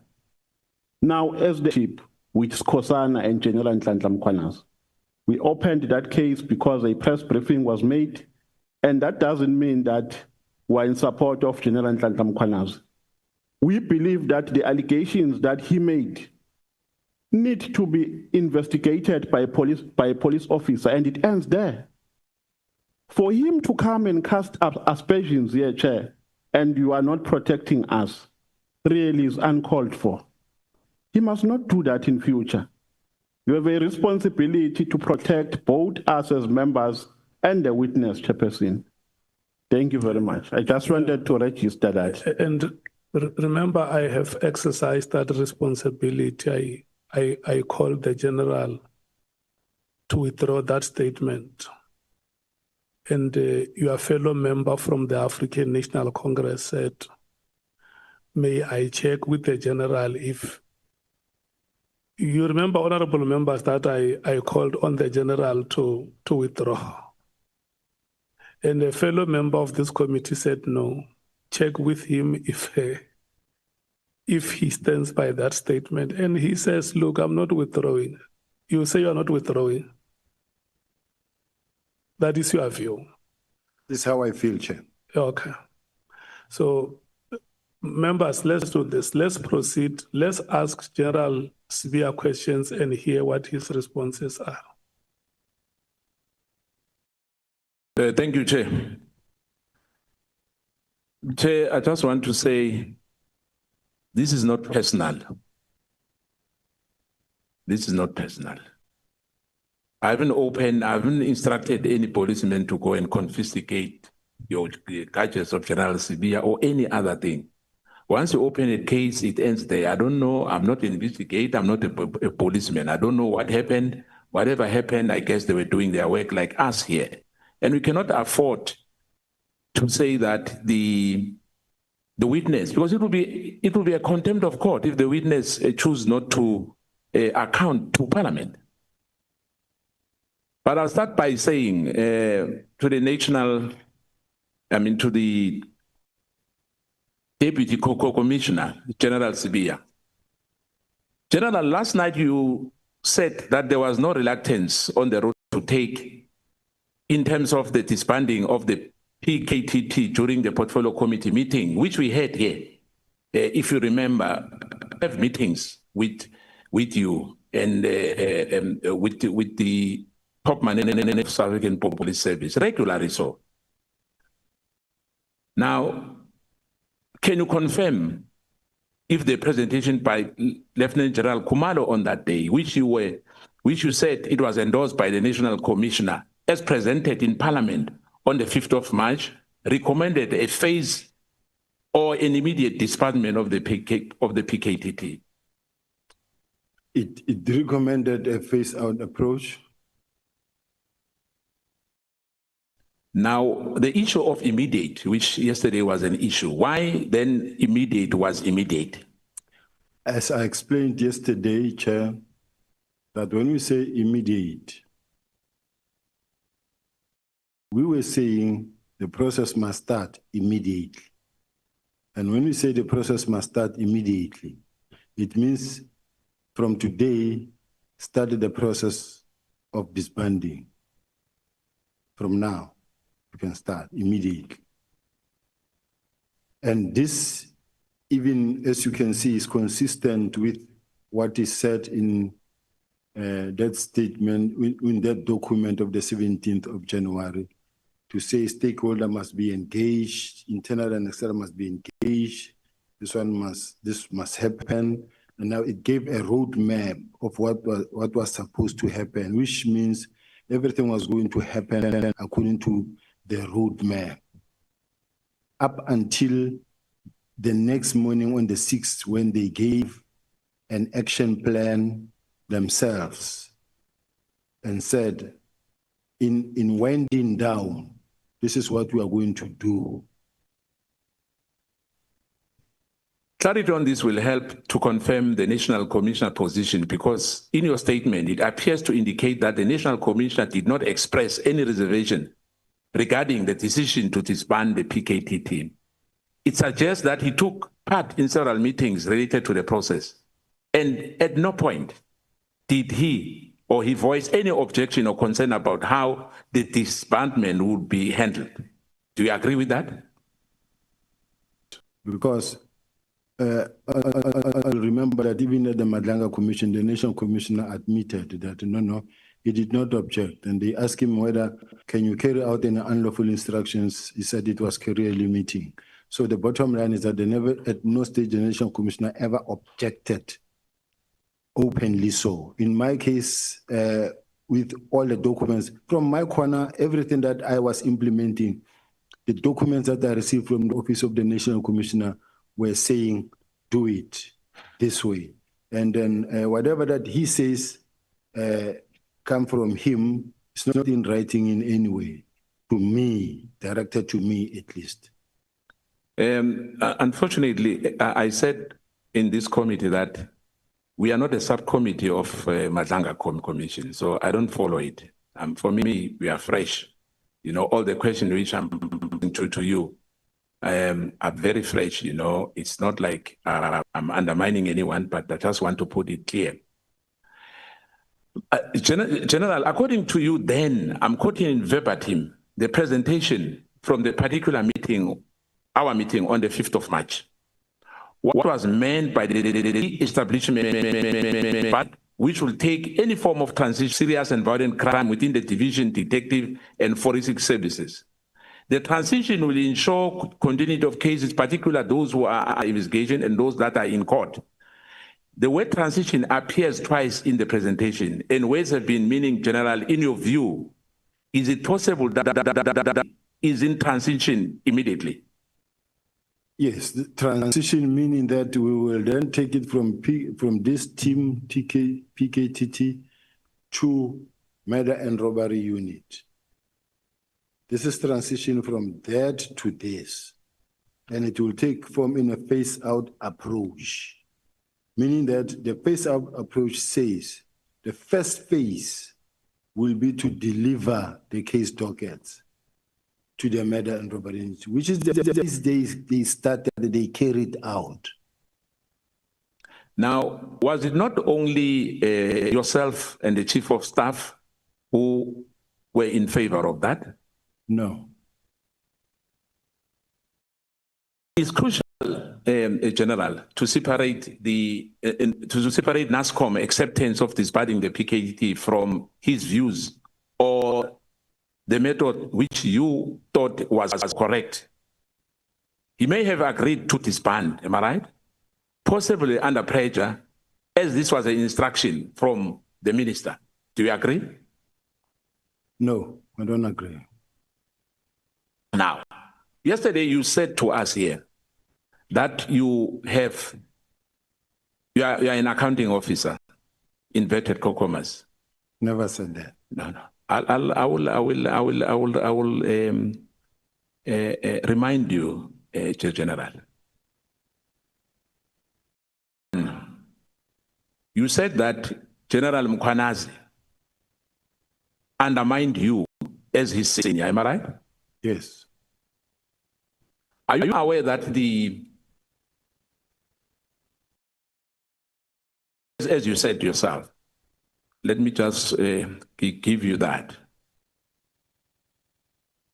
Aware that the accounting officer in the South African Police Service nationally is NASCOM. Do you agree? Yes. Are you aware that he originated those powers from the statute? You cannot have that power at all. You only have delegated powers. Now, the provincial commissioner, Mkhwanazi or anyone else, Patekile, they originate their power like the national commissioner at provincial level. Do you agree? Yes. So why are you saying Mkhwanazi undermines you? Like I'm saying, Honorable Chair, I think yesterday I did read out my delegation and then my functions as the Deputy National Commissioner and the legal framework that actually suggests what are my responsibilities. The National Commissioner, even in his own words, said there's no gap, there's no any other member between me and him. It's him, ourselves as the Deputy National Commissioners, then the divisional commissioners and provincial commissioners under us. So in other ways, I'm a national commissioner. I'm accountable to the national commissioner, but the provincial commissioners and any other, they are below the deputy national commissioners. Let me repeat again. So are you saying it's correct for you to say you can come to Mpumalanga? You are senior when you come to Mpumalanga to the provincial co-commissioner? I am. In terms of powers, hence I'm asking you as a deputy commissioner, that the provincial commissioner, his powers comes from the state. He's an accounting officer at provincial level. Do you agree on that? I do. Now, when you come to the province, are you usurping, usurping his powers when you come to the province? Not at all. Yeah, hence I'm asking you, why are you saying Mkhwanazi undermines you? He undermines me, because, I mean, we are both very well-trained members from the college, from being a constable. You get trained as to the rank level structures. Which one is junior, which one is more senior to the other. And that is the case, that will never change. We'll come back to that because fortunately I worked before the General.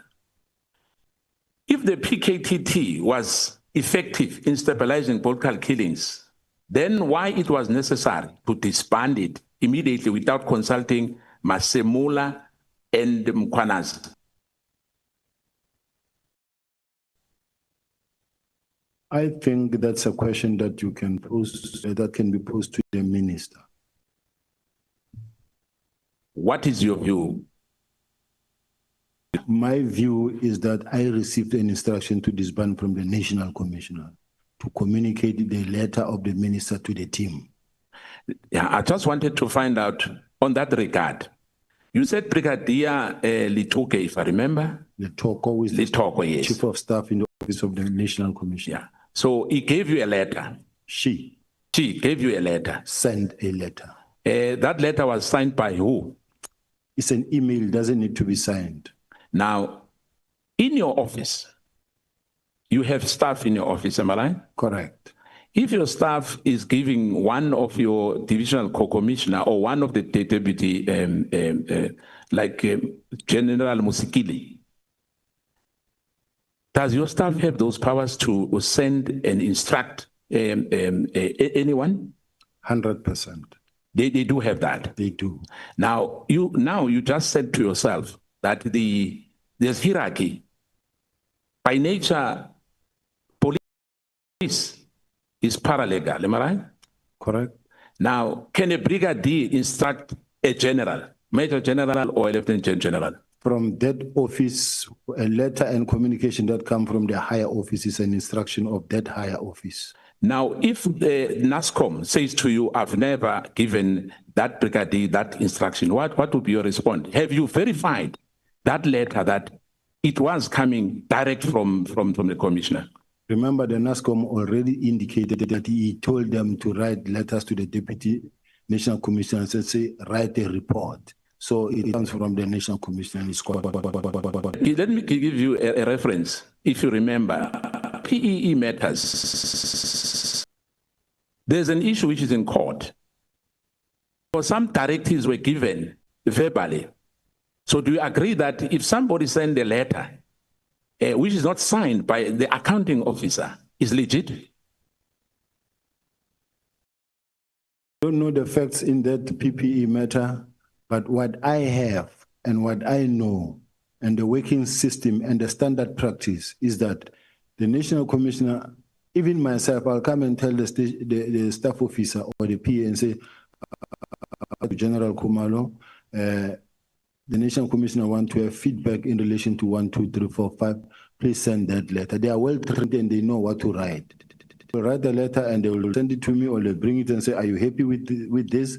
Then after I said yes, they will send. So in this case, even all the correspondences, you can check all the correspondence that come from General Brigadier Letoko and General Sebola. They represent the National Commissioner, and this is the standard practice in the police. General, you've been in the police force for almost 3 decades. Correct. Police Act Section 5. Can you just paraphrase for us? Section 5 of the Police Act. I need to read it verbatim because I don't know. No, in verbatim is fine. It's fine.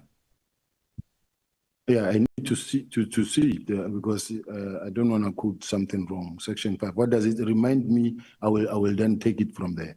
Let me say this to you. You can take an instruction from a brigadier or from a sergeant as a matter of fact, as you said yourself now, that you are senior. But we are saying to us that a brigadier, in fact, even a colonel can give you instructions and say, NASCOM has said that has to, for instance, if a brigadier says to you, NASCOM say you must disband crime intelligence today, are you going to verify that or are you going to take that instruction? No, like once a letter of this nature comes from the Chief of Staff of the Office of the National Commissioner, an instruction. If a letter comes from Major General Sebola of the National Commissioner's Office, it is an instruction. And if you are not clear about it, or the instruction is somehow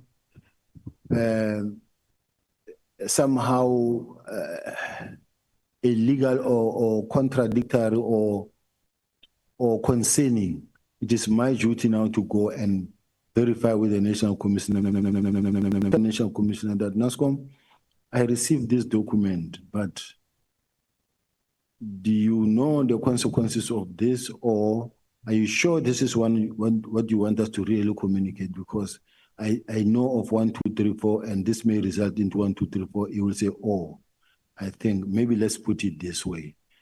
It's when you think there is a situation. So according to you, you don't have to sign a letter, even if it's a matter of national importance. Yes, as long as it comes from that office, without verification, you can carry those orders. You can. If it's lawful, you can. Thank you. Now, once you were with the municipality, competency of the vetting, where does that fall to? It falls with the SSA. Why, when you were the head, you said that this, you were cleared by the municipal security head, the vetting, in the city of Johannesburg. Honorable Member, you asked me a question and said the security competence, where does it fall? And I said SSA. Yes. And you're asking a question that I think is unrelated a little bit to that you just asked. I want to understand that question. You know why I'm asking? When you were at the city of Johannesburg, who vetted you? SSA. SSA. So the municipality did not vet you. The municipality don't have a vetting system in place. I introduced a system whereby all the senior managers of the city must be vetted. SSA. Now, let's come to this, General. Intelligence-driven operations and serious targets are kept safe and no need to write the diaries every day, am I right? There's nothing like that. Tell us, how does it work? When you work and you open a docket, it's your job to update your SAP 5, your everything that you do, you write in your pocketbook or in your diary and you update the docket. Intelligence inquiries dockets are registered to run. The main dockets can be updated only when new information emerges from inquiries or during arrest, am I right? Repeat that. Dockets can be updated only when there's new information emerging from inquiries. No. No, it should not happen like that. No. Every day, every now and then, you in your docket, you will write a brought forward date. In other words, every 14 days, you must give feedback to the complainant, but no docket should lie around for more than 3 years. Every 14 days, a docket must receive attention, if you have many. Now, on the 121 or 118, whatever the number is, you distance yourself from dockets, am I right? Yes. You never gave any instruction for those dockets to come to your office or to the office of General Khumalo. I wrote that says they must be taken to where they belong. Where do they belong? Murder and robbery unit. So it was wrong for those dockets to agree for those dockets to be removed from where they were supposed to be initially. No, it was not wrong. So they did the right thing by removing those dockets and bring them to the office where you said you don't have a safe, you don't have anything. Those dockets gather dust, and you are not part of it at all. Remember, the instruction was to have them withdrawn there where they were, to be taken to the relevant office, which is the murder and robbery unit. In other words, from a task team that has been directed to disband to the murder and robbery unit, as even presented by the same team in Parliament and in the very next day in terms of their action plan. But you said that the task team is not disbanded, am I right? It's still on, it's still going on. Yes. Now, why are you saying they were supposed to be taken to another unit? They were, because remember, our agreement was that they must disband. But I mean, if they stubbornly refuse to disband, there's nothing one can do. Is it the responsibility of General Khumalo to keep those dockets? He was the project manager. Now, National Commissioner praised General Khumalo, and yesterday you said, in your own word, that he doesn't have the experience, he doesn't have the knowledge. Are you contradicting what National Commissioner has told honorable members and the nation? If General Khumalo can put an investigation of crime certificate in front of this committee, I will withdraw my words. But if he doesn't have one, it's not an investigator. Yeah, but my question is, are you contradicting the National Commissioner when you are praising General Khumalo? You are saying the National Commissioner is wrong. Well, the National Commissioner believes so much in General Khumalo, and what the National Commissioner said is what he said, what I'm not saying. Yeah, but remember, you are the deputy commissioner. My question is, you don't agree with the National Commissioner in the respect of the Khumalo. questioning his credentials. No, I say he does not have investigation. And I also said he has done a good job. I've never said he didn't do a good job, but the plan is, I'm saying he does not have investigation as training. General, yesterday you stated many issues here with us when the evidence leader was questioning you.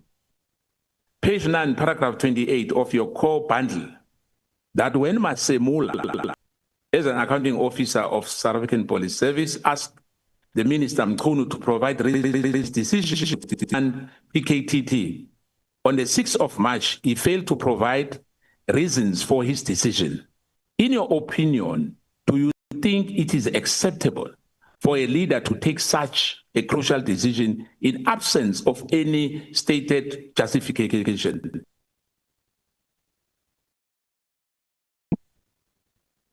Chair, I want to understand where you are coming from. I understand the question so that I can respond. I heard what you say, but I'm trying to make sense out of how you're putting it, so, or to connect it. So please repeat the question for me. In page 9 of your bundle, yes, paragraph 28. Page 28.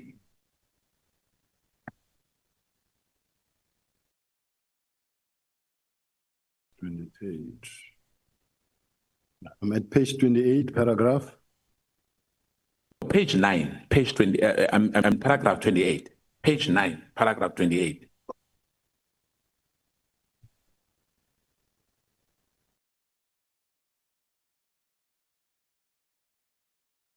Many anyway, so there's many documents, but on your own bundle.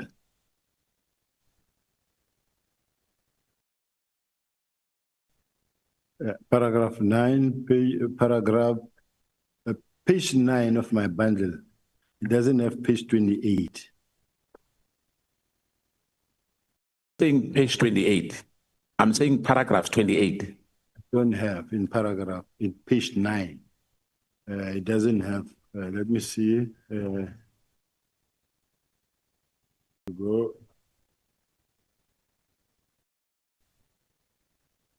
Look at 12 and then check on 28. Yes, paragraph, page 12. Yeah. So the question, let me rephrase it for you to make things easier.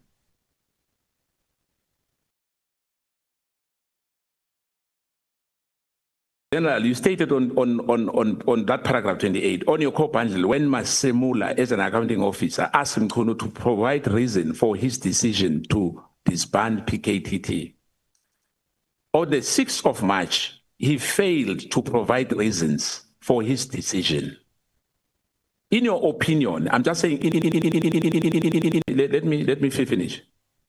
In your opinion, do you think it is acceptable for a leader to take such a crucial decision in the absence of any justification?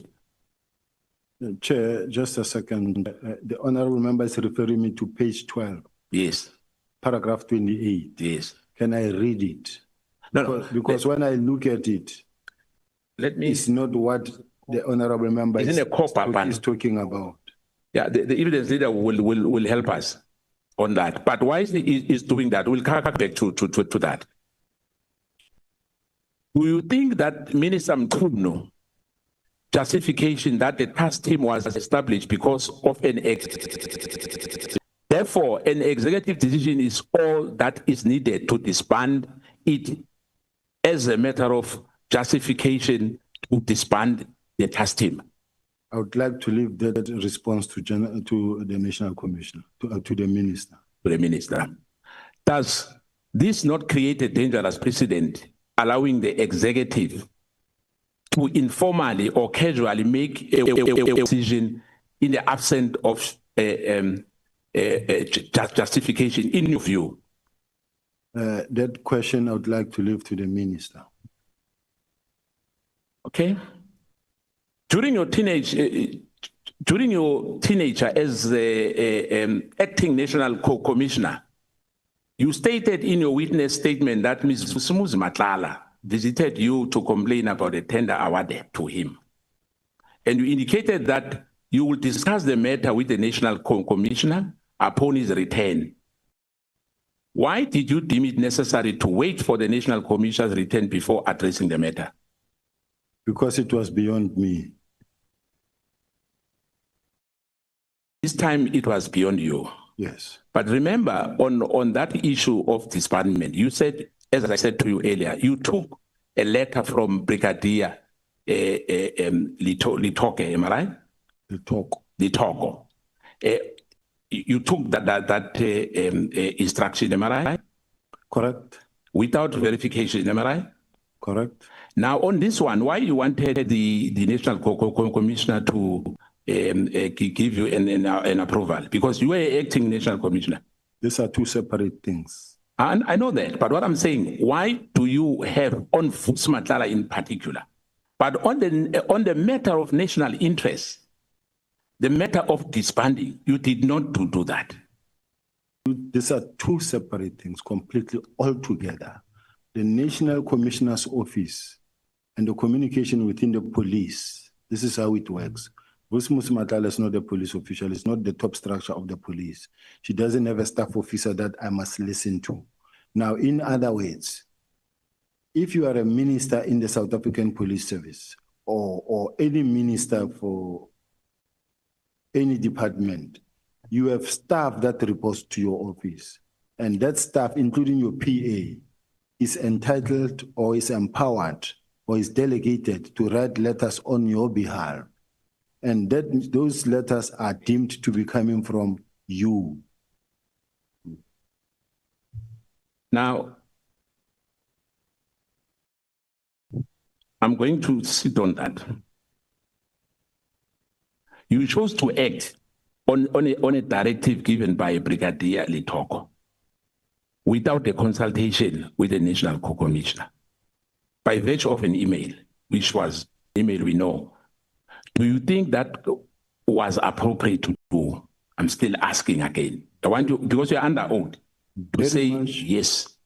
Very much appropriate, and this is the standard practice. This is how everybody works in the department, and this is the order of the day. And even the National Commissioner confirmed himself that he did give that instruction to Brigadier Litoko to write that email. So you say it's a standard practice in your office for decision of a considerable importance to be taken or communicated by junior staff members? In the organization. That's what I'm saying. Are you saying that to us? It is. Specifically, it's appropriate for such communication as demonstrated on SB3 of an annexure which your witness statement to be signed off by a junior staff in your office without your own signature.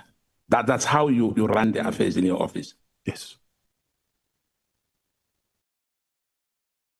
Leadership failure or disconnecting incinerating officials, in my view. But I will paraphrase for you, General. It seems that there's a lot of matters where you are in disagreement with the by General Mkhwanazi, as shown in your submission before this committee yesterday. I want to ask you, on the 6th of July, in his media briefing, Mkhwanazi, there are criminal syndicates that have infiltrated law enforcement. Do you agree with him? If you do, please tell us why. And if you don't, please tell us why.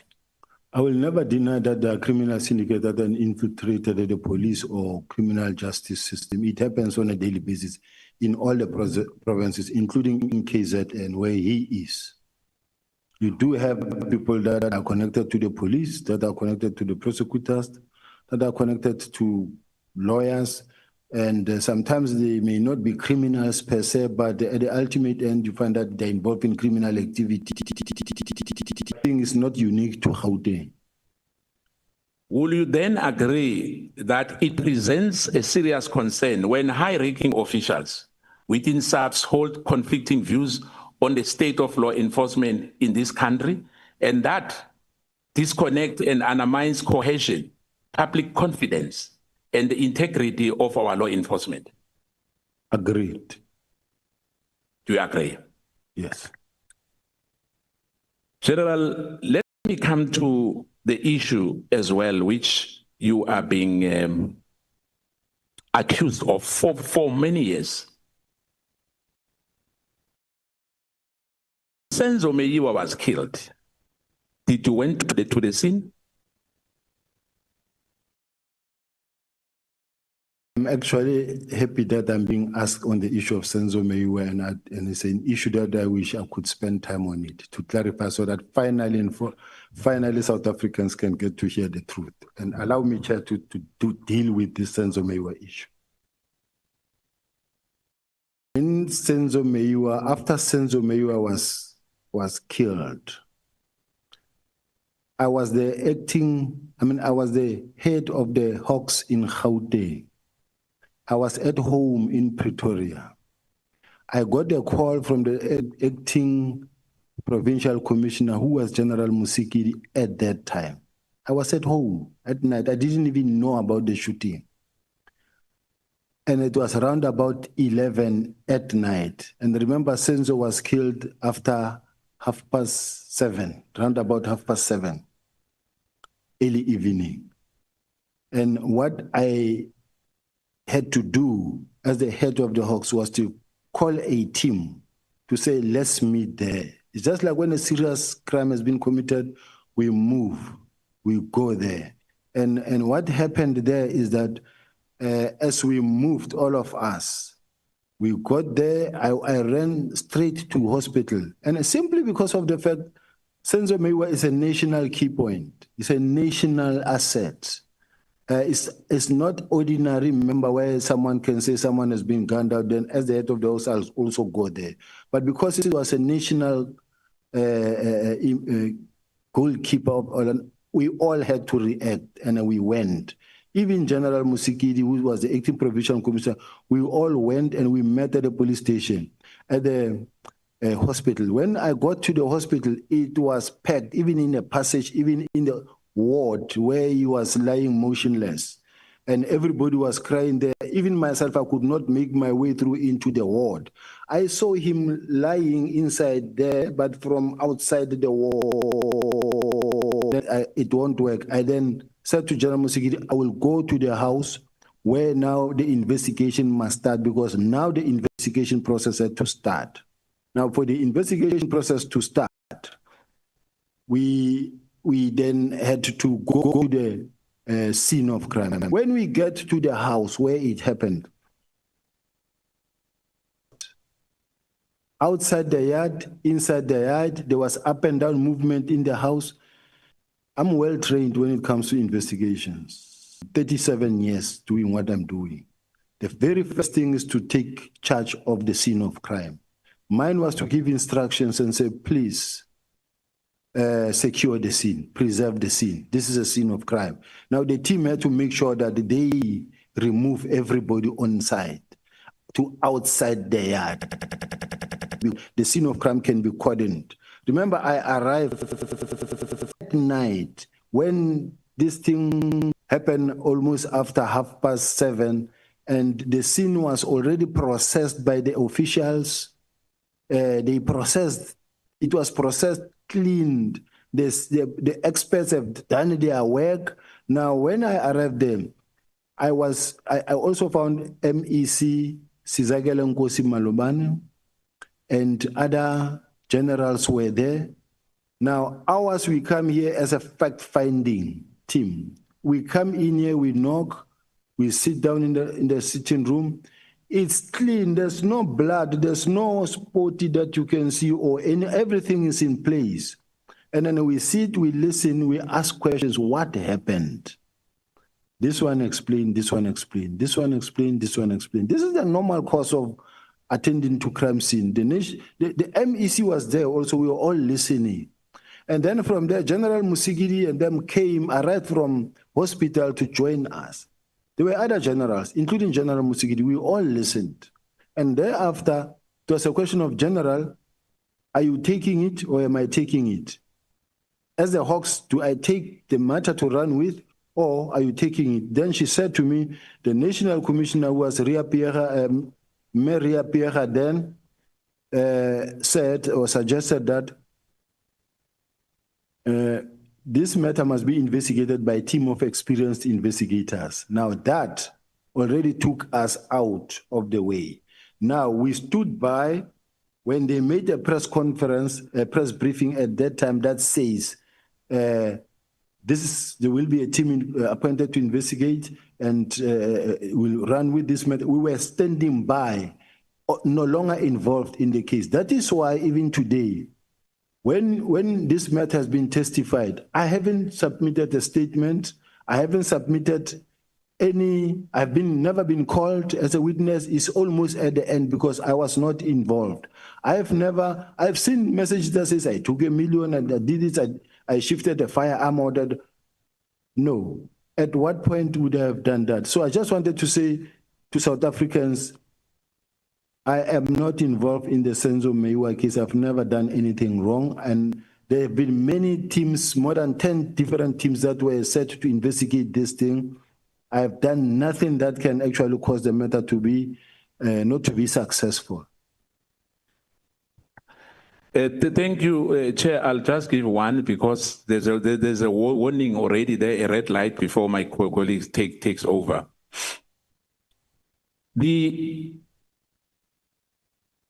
last one from me. Unfortunately, other issues are still under investigation because you said you are like a specialist, an expert when it comes to investigation. Because I don't want to eat time for my colleague. Can you confirm yes or no on the matter that that scene was not contaminated by your presence? Not at all. It was never communicated by my presence. When I arrived, it was a done deal already. It was cleared. I mean, when you arrive and already it's trampled upon by many people, I was very late when we come there myself. So were you the first person who arrived at the scene? Not at all. I came after 12 there, when in fact this thing had happened after 7:30. So logically speaking, how can I be the first person to arrive past 12 when this thing happened at 7:30? Thank you, Chair. Honorable Shongwe. Ndaba, siyabingelela baba. Sawubona. Hey, makumele umuntu akhulume nawe ngathi udla intelezi, amehla vele angaboni indaba. Ngiyifunde. Izolo before ngichubeka nje bengifuna ukubuza enye i-clarity seeking question. So bengisaba ukuthi uChair uzodla isikhathi sami ubuya ngishaya uChair yabona.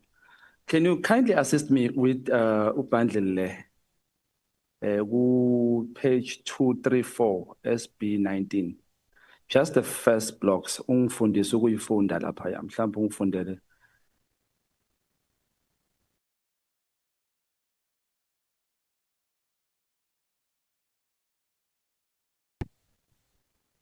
Ngibuza nje ngoba ngifuna ukufunda indlela ukuyifunda akwangishaya ngesikhathi ngisho timekeeper. Asambe Chair. Yeah. It is station heading, ne? Yeah. It is CAS, which is case. To double matter, yes. It description there. It is alleged that the ANC member had a meeting at Ghost Town while driving near Green Water Tank. He was shot 2 times on the head and the neck and succumbed injuries on the scene. Bese ETIO, is that the investigating officer? Yeah, Chair. Now in Nhlanhla outstanding, it analyzed 205 to place. Can I read the name, Chair? Okay. Analyze section 205 and to place Tembelani Dlamini on the crime scene. Bese lapha it try to identify the suspect. Sihle Zigalal. I don't understand the outstanding. Is that outstanding or what? Please clarify this for me. This is the investigation that needed to be conducted. That is outstanding.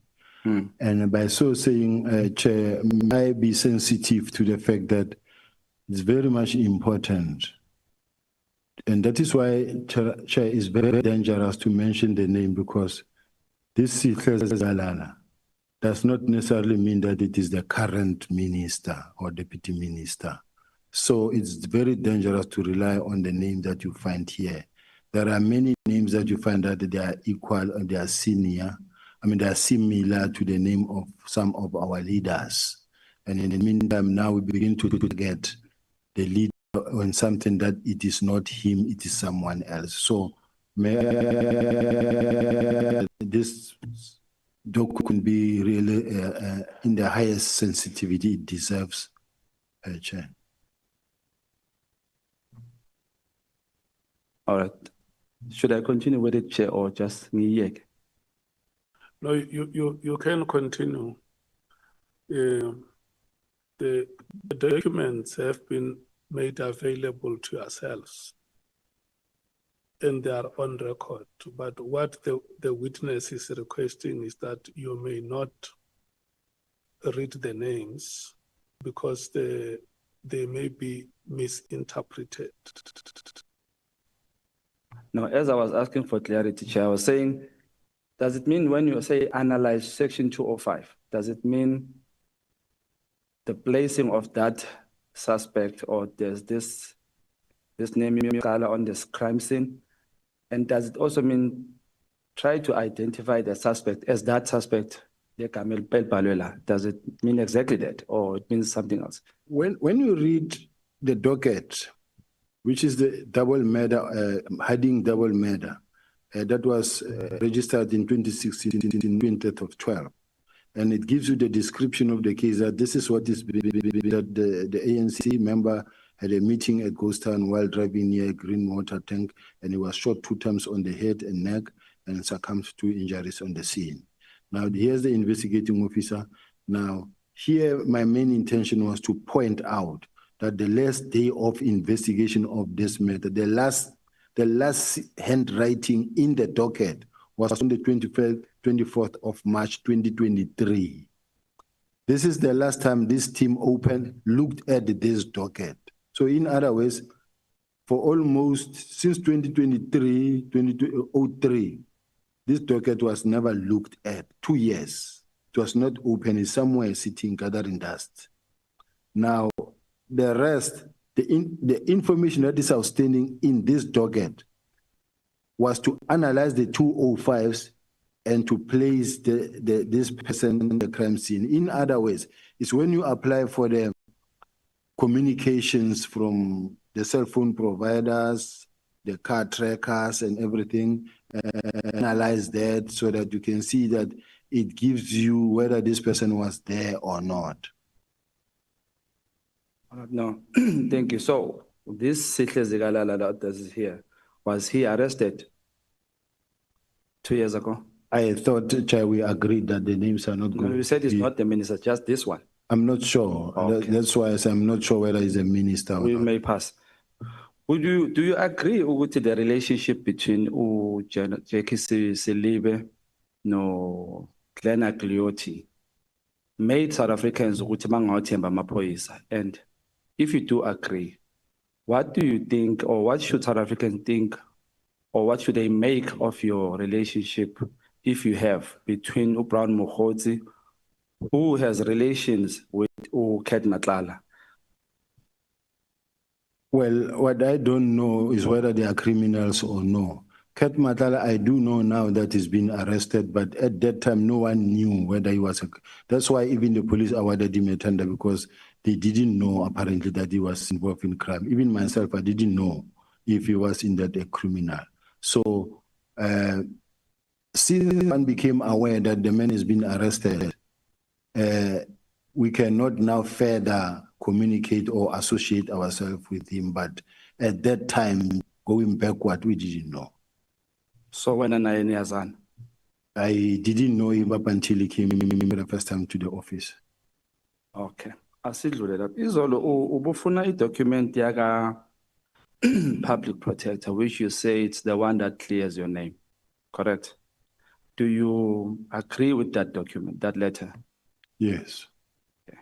Which one is it? Because there's a letter written 18 December And there's a letter written 8 May 2022. Which letter are you referring to? My assistant legal team with my protector report.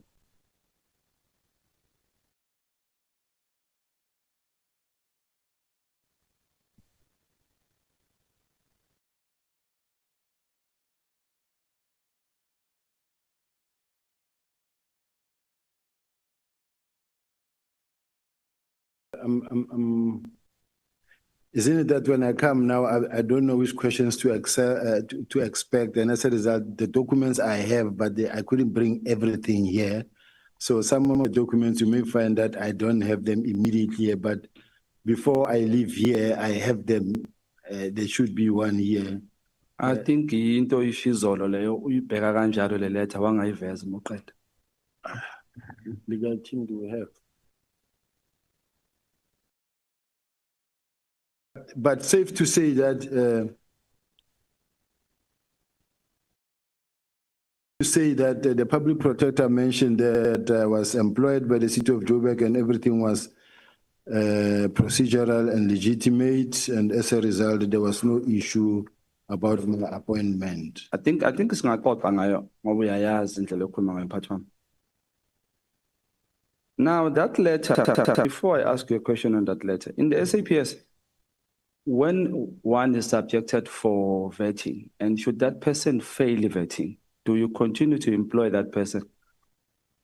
Is the discretion of the commander or the head to say these skills we need. However, this person did not make it through the vetting department, through vetting, but also depending on the sensitivity of the post that you hold. For an example, there are many members who don't have security clearance. Like cases then provincial commissioner doesn't have.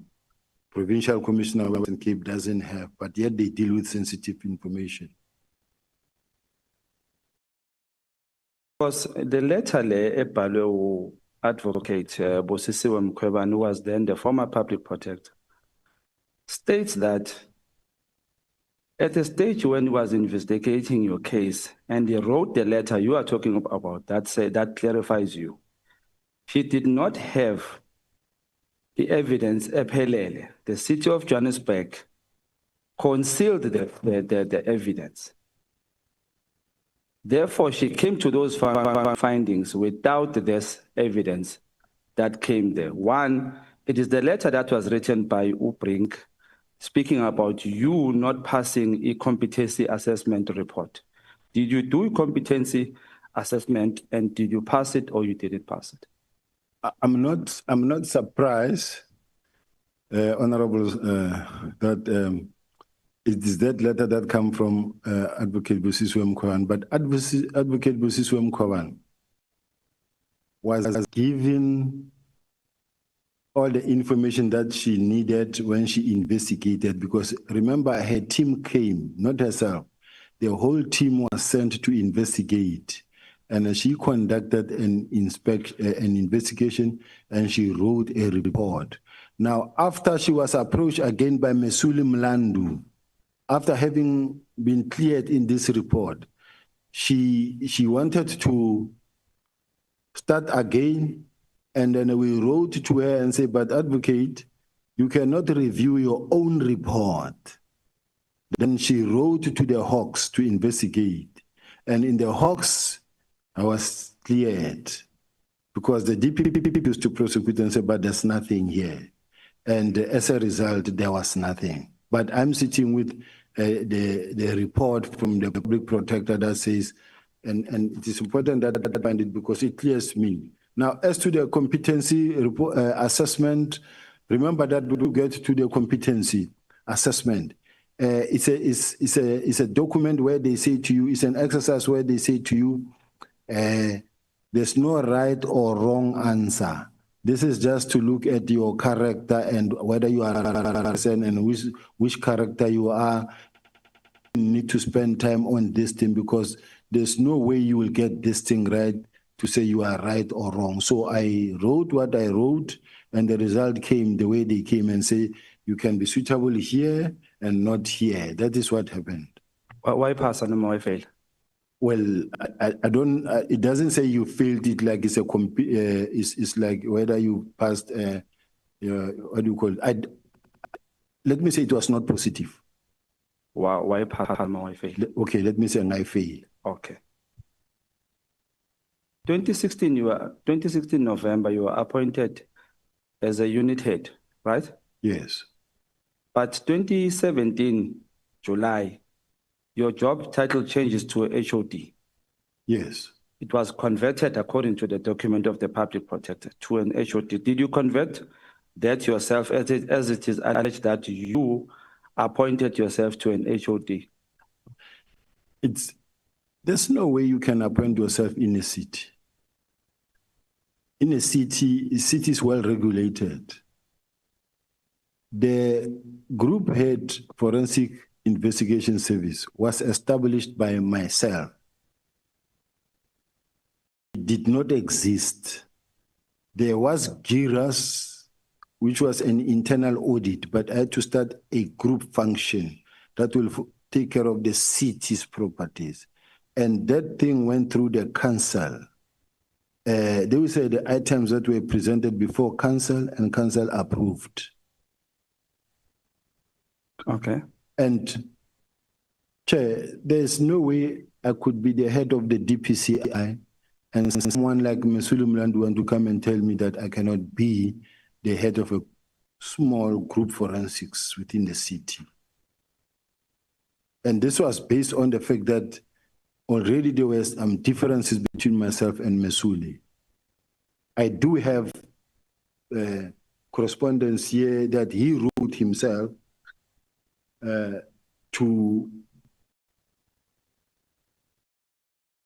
he wrote a report regarding suspected clandestine rogue unit. And then he also wrote to former the late Jeff Makubu, may his soul rest in peace, where in this one that was written on the 20th of September 2019, he says reference is made to my report regarding the above matter, which was received by Mayor's office on 16 September 2019, a meeting with you, Chief Operation Officer, Executive Mayor and MMC Finance held on 18 September to discuss same. Noting that this meeting confirmed that the officials of GV's traveled to Eastern Cape and purport to be conducting a security vetting with my previous employer, which never materialized. Further noting that the meeting also requested that I should allow that this matter be dealt through internal processes instead of reporting same to the South African Police Intelligence Structures. Request which I acceded to without difficulty. Further note, while such internal processes are being followed, kindly be advised that me and my family must also satisfy ourselves of the nature and extent risk we are exposed to from the confirmed clandestine and rogue activities of the officials of GV. This is important in regard is had the said officials acted with impunity, disregard the political and administrative authorities of the city, and abuse the resources just to execute an unlawful criminal project of hitting my person, career, and reputation. Further noting that I bear the responsibility to assess such risk of my person, career, and reputation, and such is urgent that I should mitigate and protect myself and my family from the potential adverse consequences of the clandestine, illegal, and rogue activities. Also noting that covert operations are generally life-threatening, your office is requested to cause these officials to write Son's affidavit and detail the following. The person who authorized their clandestine, illegal, rogue activities, the involvement of logistical planning, including their travel arrangement, as well as any other officials, place these officials visited, people they met, and the role, the information that they have gathered, and source of such information, and how such information has been used. Further noting the agency to mitigate any immediate risk to me and family in Gauteng and Eastern Cape. Kindly request. So This is the letter that he wrote when he heard that we are conducting a vetting on everyone. And it was the whole city. It was unfortunately not him alone.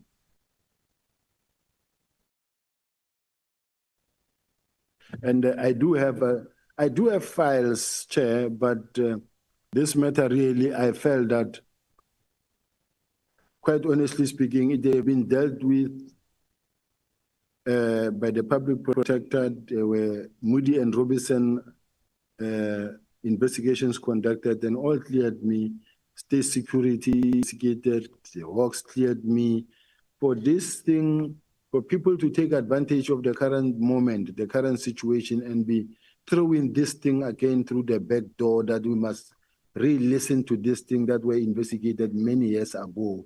To me, I find it really unfortunate, Chair, and I wish I could be protected under such situation, because these matters were investigated, closed, and investigated and closed. Why bring them here?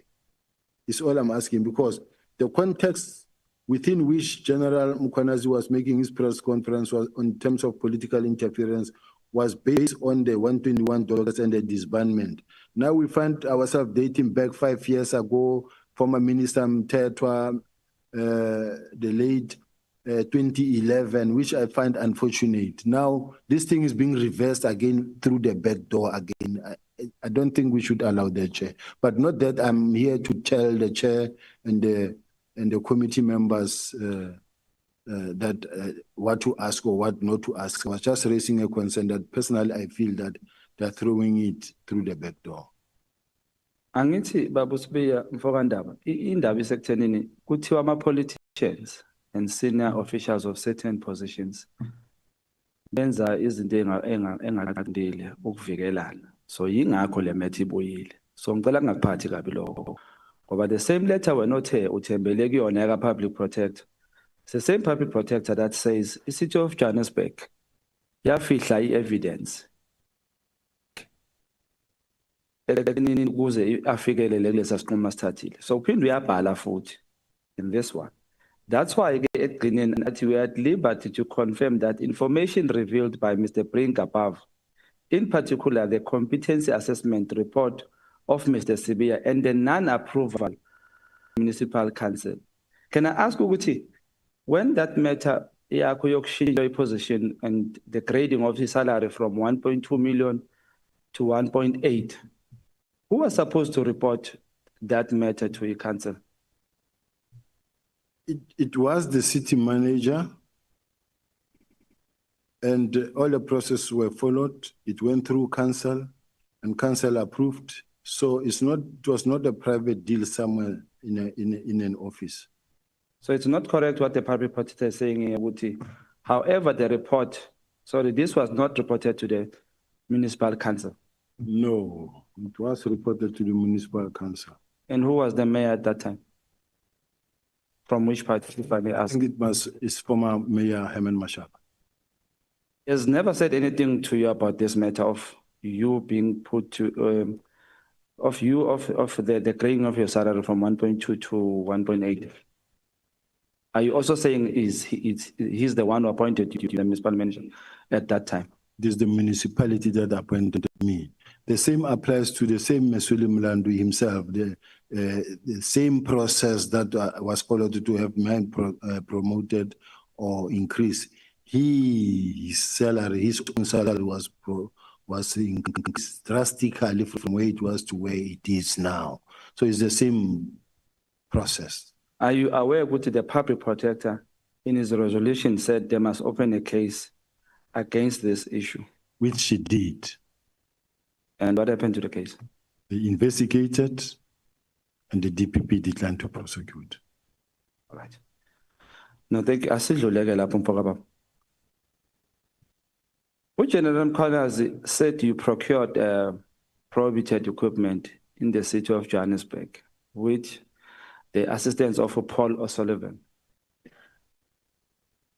And we have seen a letter from the State Security Agency confirming paragraph 4 that you bought equipment. Can you confirm that? General Mkhwanazi ukhuluma into angazazi nje. There's nothing like that. That what General Mkhwanazi is talking about is in his head, in his own mind. Ayikho leyo nto. Le equipment ekhulunywa ngayo la kazi wayithenga wena for baba. I did explain, Chair, that if you are the head of department of a city, world class, to create an office that will carry the office, that where we need to build a war room that is strong. And then you let the IT people sit together in a room in consultation with SSA and say, we want to build capacity that will be able to carry the city, so that when we are sitting here, we know that we are able to trace as to how many buildings are hijacked.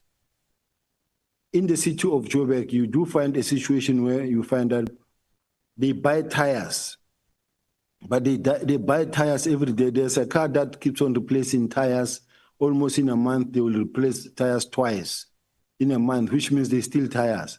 There's a car that continue keeping on pouring petrol 2 times, 3 times in a day, which means they steal petrol. Now, you need a system that is able to actually gather such type of information and be able to give you a picture. You need a system that will tell you that how many syndicates are operating within revenue services. There are people who are milling around revenue services when people are coming to pay electricity at the revenue services. You have people who says, let me help you jump the queue. And they will go take the money and go as if they are going to pay for you, and then the system will be updated, but people will share money. Now, you need to create systems in such a way that from the war room, you are able to know where is the city losing more money of all these departments. You need to have a system where you know that we have a database of all the cases that are reported, and to be able to track them and to be able to do the linkages and to be able to see whether there are officials that are working with outside people or not. So to have an information management center is the only way to be able to run the affairs of the city. This is technology. Today we are living in the fourth and fifth industrial revolution. You cannot depend on paperwork that is not able to assist you. So having bought that, I was not the one even who said in the meeting or no who designed those whatever equipment that was said, because I didn't know them. The team that we employed mostly teams that come from state security, crime intelligence, police. Now these are the people who sat and say, we think we need a camera, this camera that we're going to use when we shoot the videos or the TVs for hijacked properties or during the operations. So it is things like those.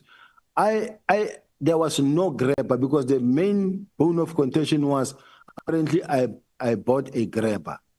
Now, the state security said there's no grabber, and there is no grabber.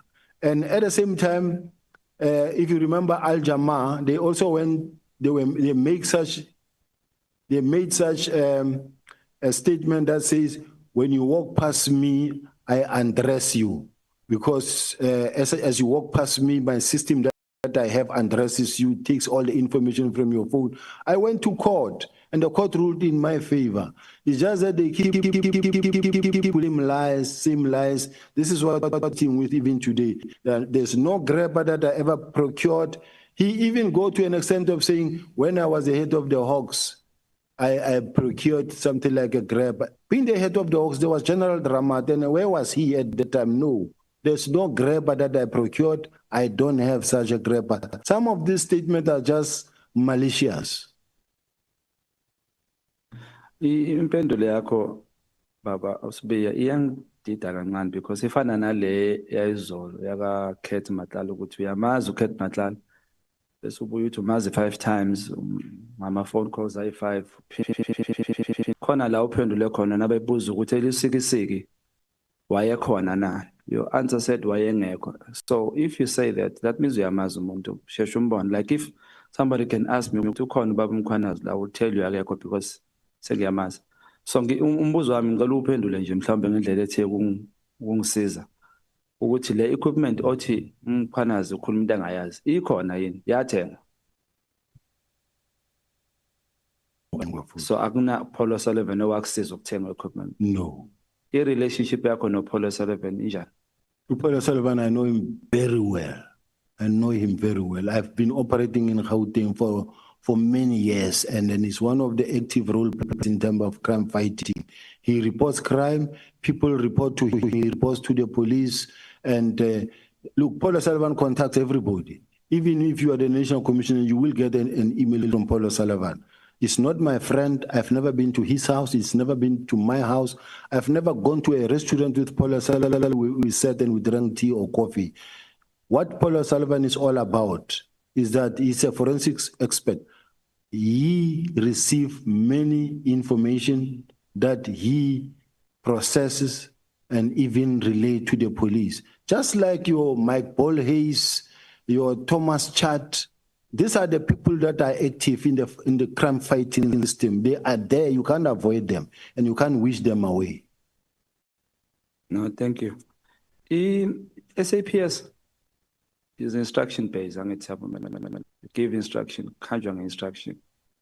As Mozo Yago course, you get the call-up instruction. Yes. Came to take pictures, and they were denied. National Commissioner gave I want to know where does she get the protocol for her to come and respond to the chair. But yes, bekumele kwaleyo ishiye kuya azoyixoxa. Sengiphendula ngaleyo ndlela. Uyayishintsha. Angishintshi ngithi let her come and explain that part. All right. No, ngiyabonga kakhulu lapho. Ngicela sibonisane lapho. Because nginenkinga yokuthi masophendulana kanjalo sizosalela emuva mntakababa. SAPS sinayo lento ekuthiwa intelligence. And where is it sitting? Intelligence is sitting in many offices. Is it under the office of the president still? No, there's different type of intelligence. There's crime intelligence of the police. There is senior state security that is taking care of both international and local. And which one when ale othayikho or ayisebenzi? One that I say is weak is the one of South African Police Service. Lastly, what is your take, or would you agree with General Mkhwanazi when he says PKTT deserves to be awarded for their good job they did? Do you think the PKTT did a good job? And would you agree on them getting awarded for what they did? As I close, do you also have any relationship with any member of the ad hoc committee? Thank you. The PKTT members, personally, firstly, I don't know if they haven't been rewarded because there have been many excellence awards, whether they have been rewarded at any stage. They must have been. And they are part of the team that I believe that in many instances, they have done a good job.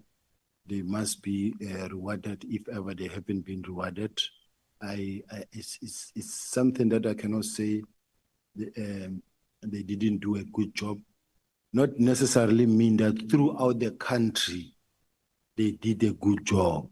But the problem is, if you did a good job in Gauteng, well, let's say in KZN alone, you can award them in KZN. In KZN, yes, you can award them. But whether they did a good job in the whole country, they were not there everywhere. When you look at Lusikisiki, it's Lusikisiki 18. They were rewarded because of only Lusikisiki. But even if they did a good job when it comes to whatever matter they dealt with, and the commander feels that they need to be rewarded, submit paperwork and they will be rewarded. Shay didn't finish the question. Do you want to make a follow-up, honorable No. member? Still the very same question, which does know any member of the ad hoc committee. And I think I was not answered in the question of Brown and Lusikisiki, which, as you said, you don't know him. Yes. Bran Mkhwanazi, I said it, I think, Chair, even yesterday, that I know Brown from the time he contacted me. I didn't know him. The very first time I got to meet Brown is when on January 8th, he called and said, I'm going to General 8, are you going to be there? I said, yes, I'm here on operations. We are working here in Western Cape. He said, I'll come and greet you. That's exactly what happened. And even if you check the footage, you will see. And before that, you can see my phone, you won't find Brown. And then thereafter, I allowed those calls. There were moments where I could have blocked him and stopped communicating him, but when it comes to issues of safety and a person who gives you a lot of information, you let it flow. Any member of the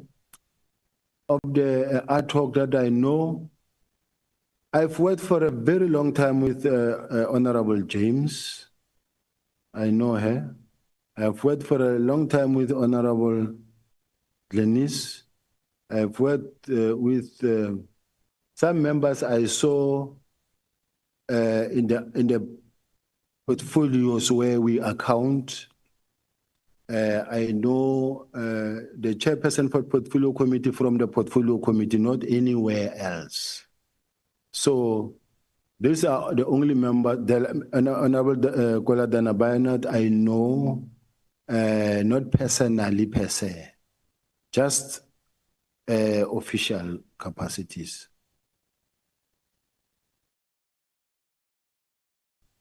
I don't mind. I can only give you the last question.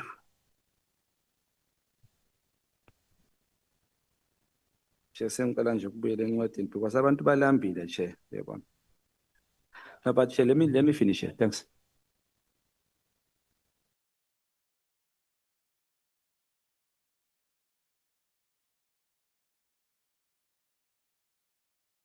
So,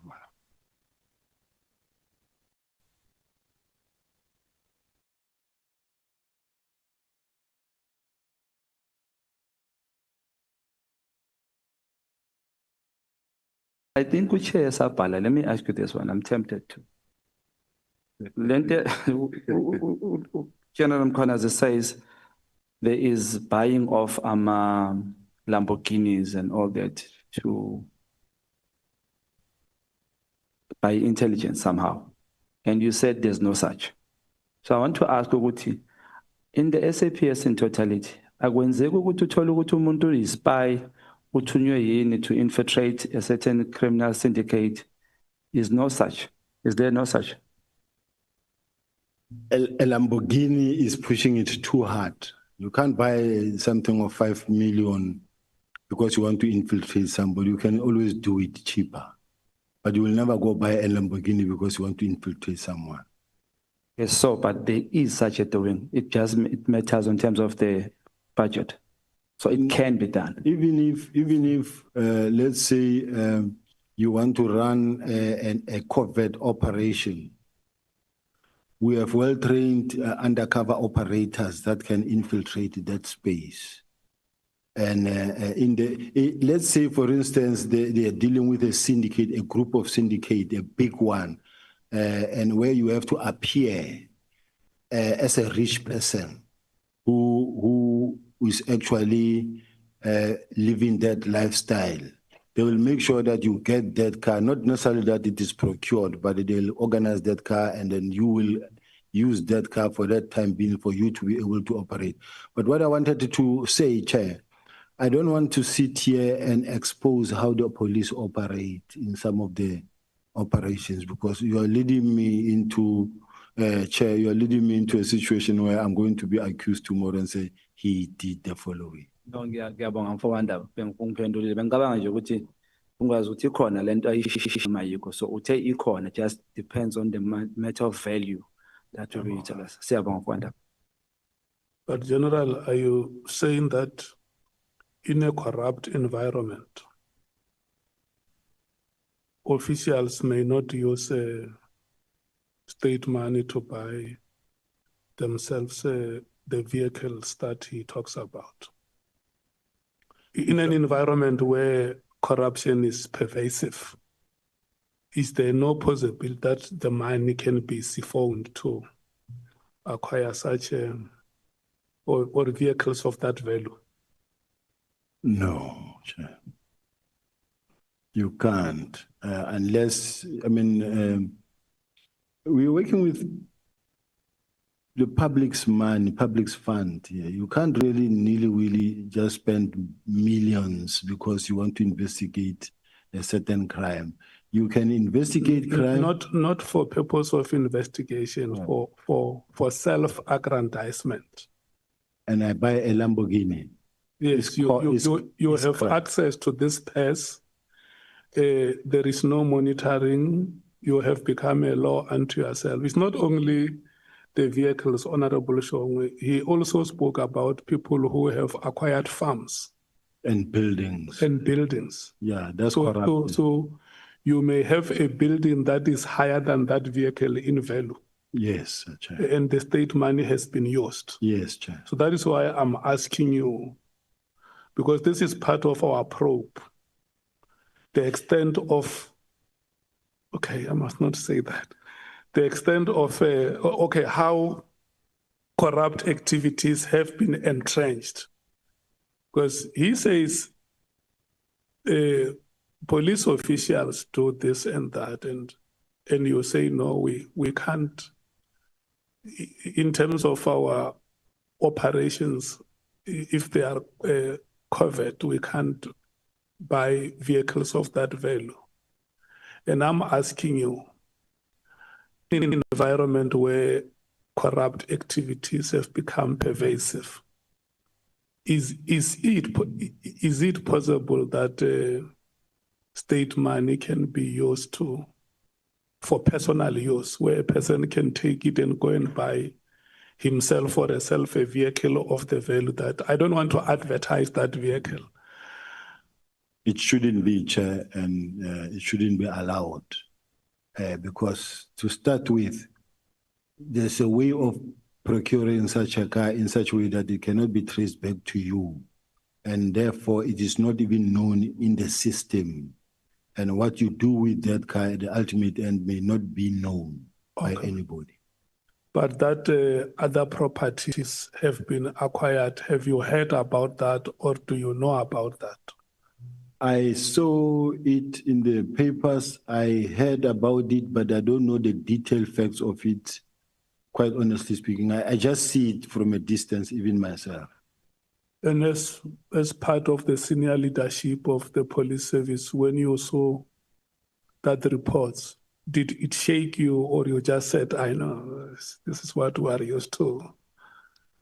Things were reported, but as far as I'm concerned, I'm very happy when things get reported to the platform or forum where they belong.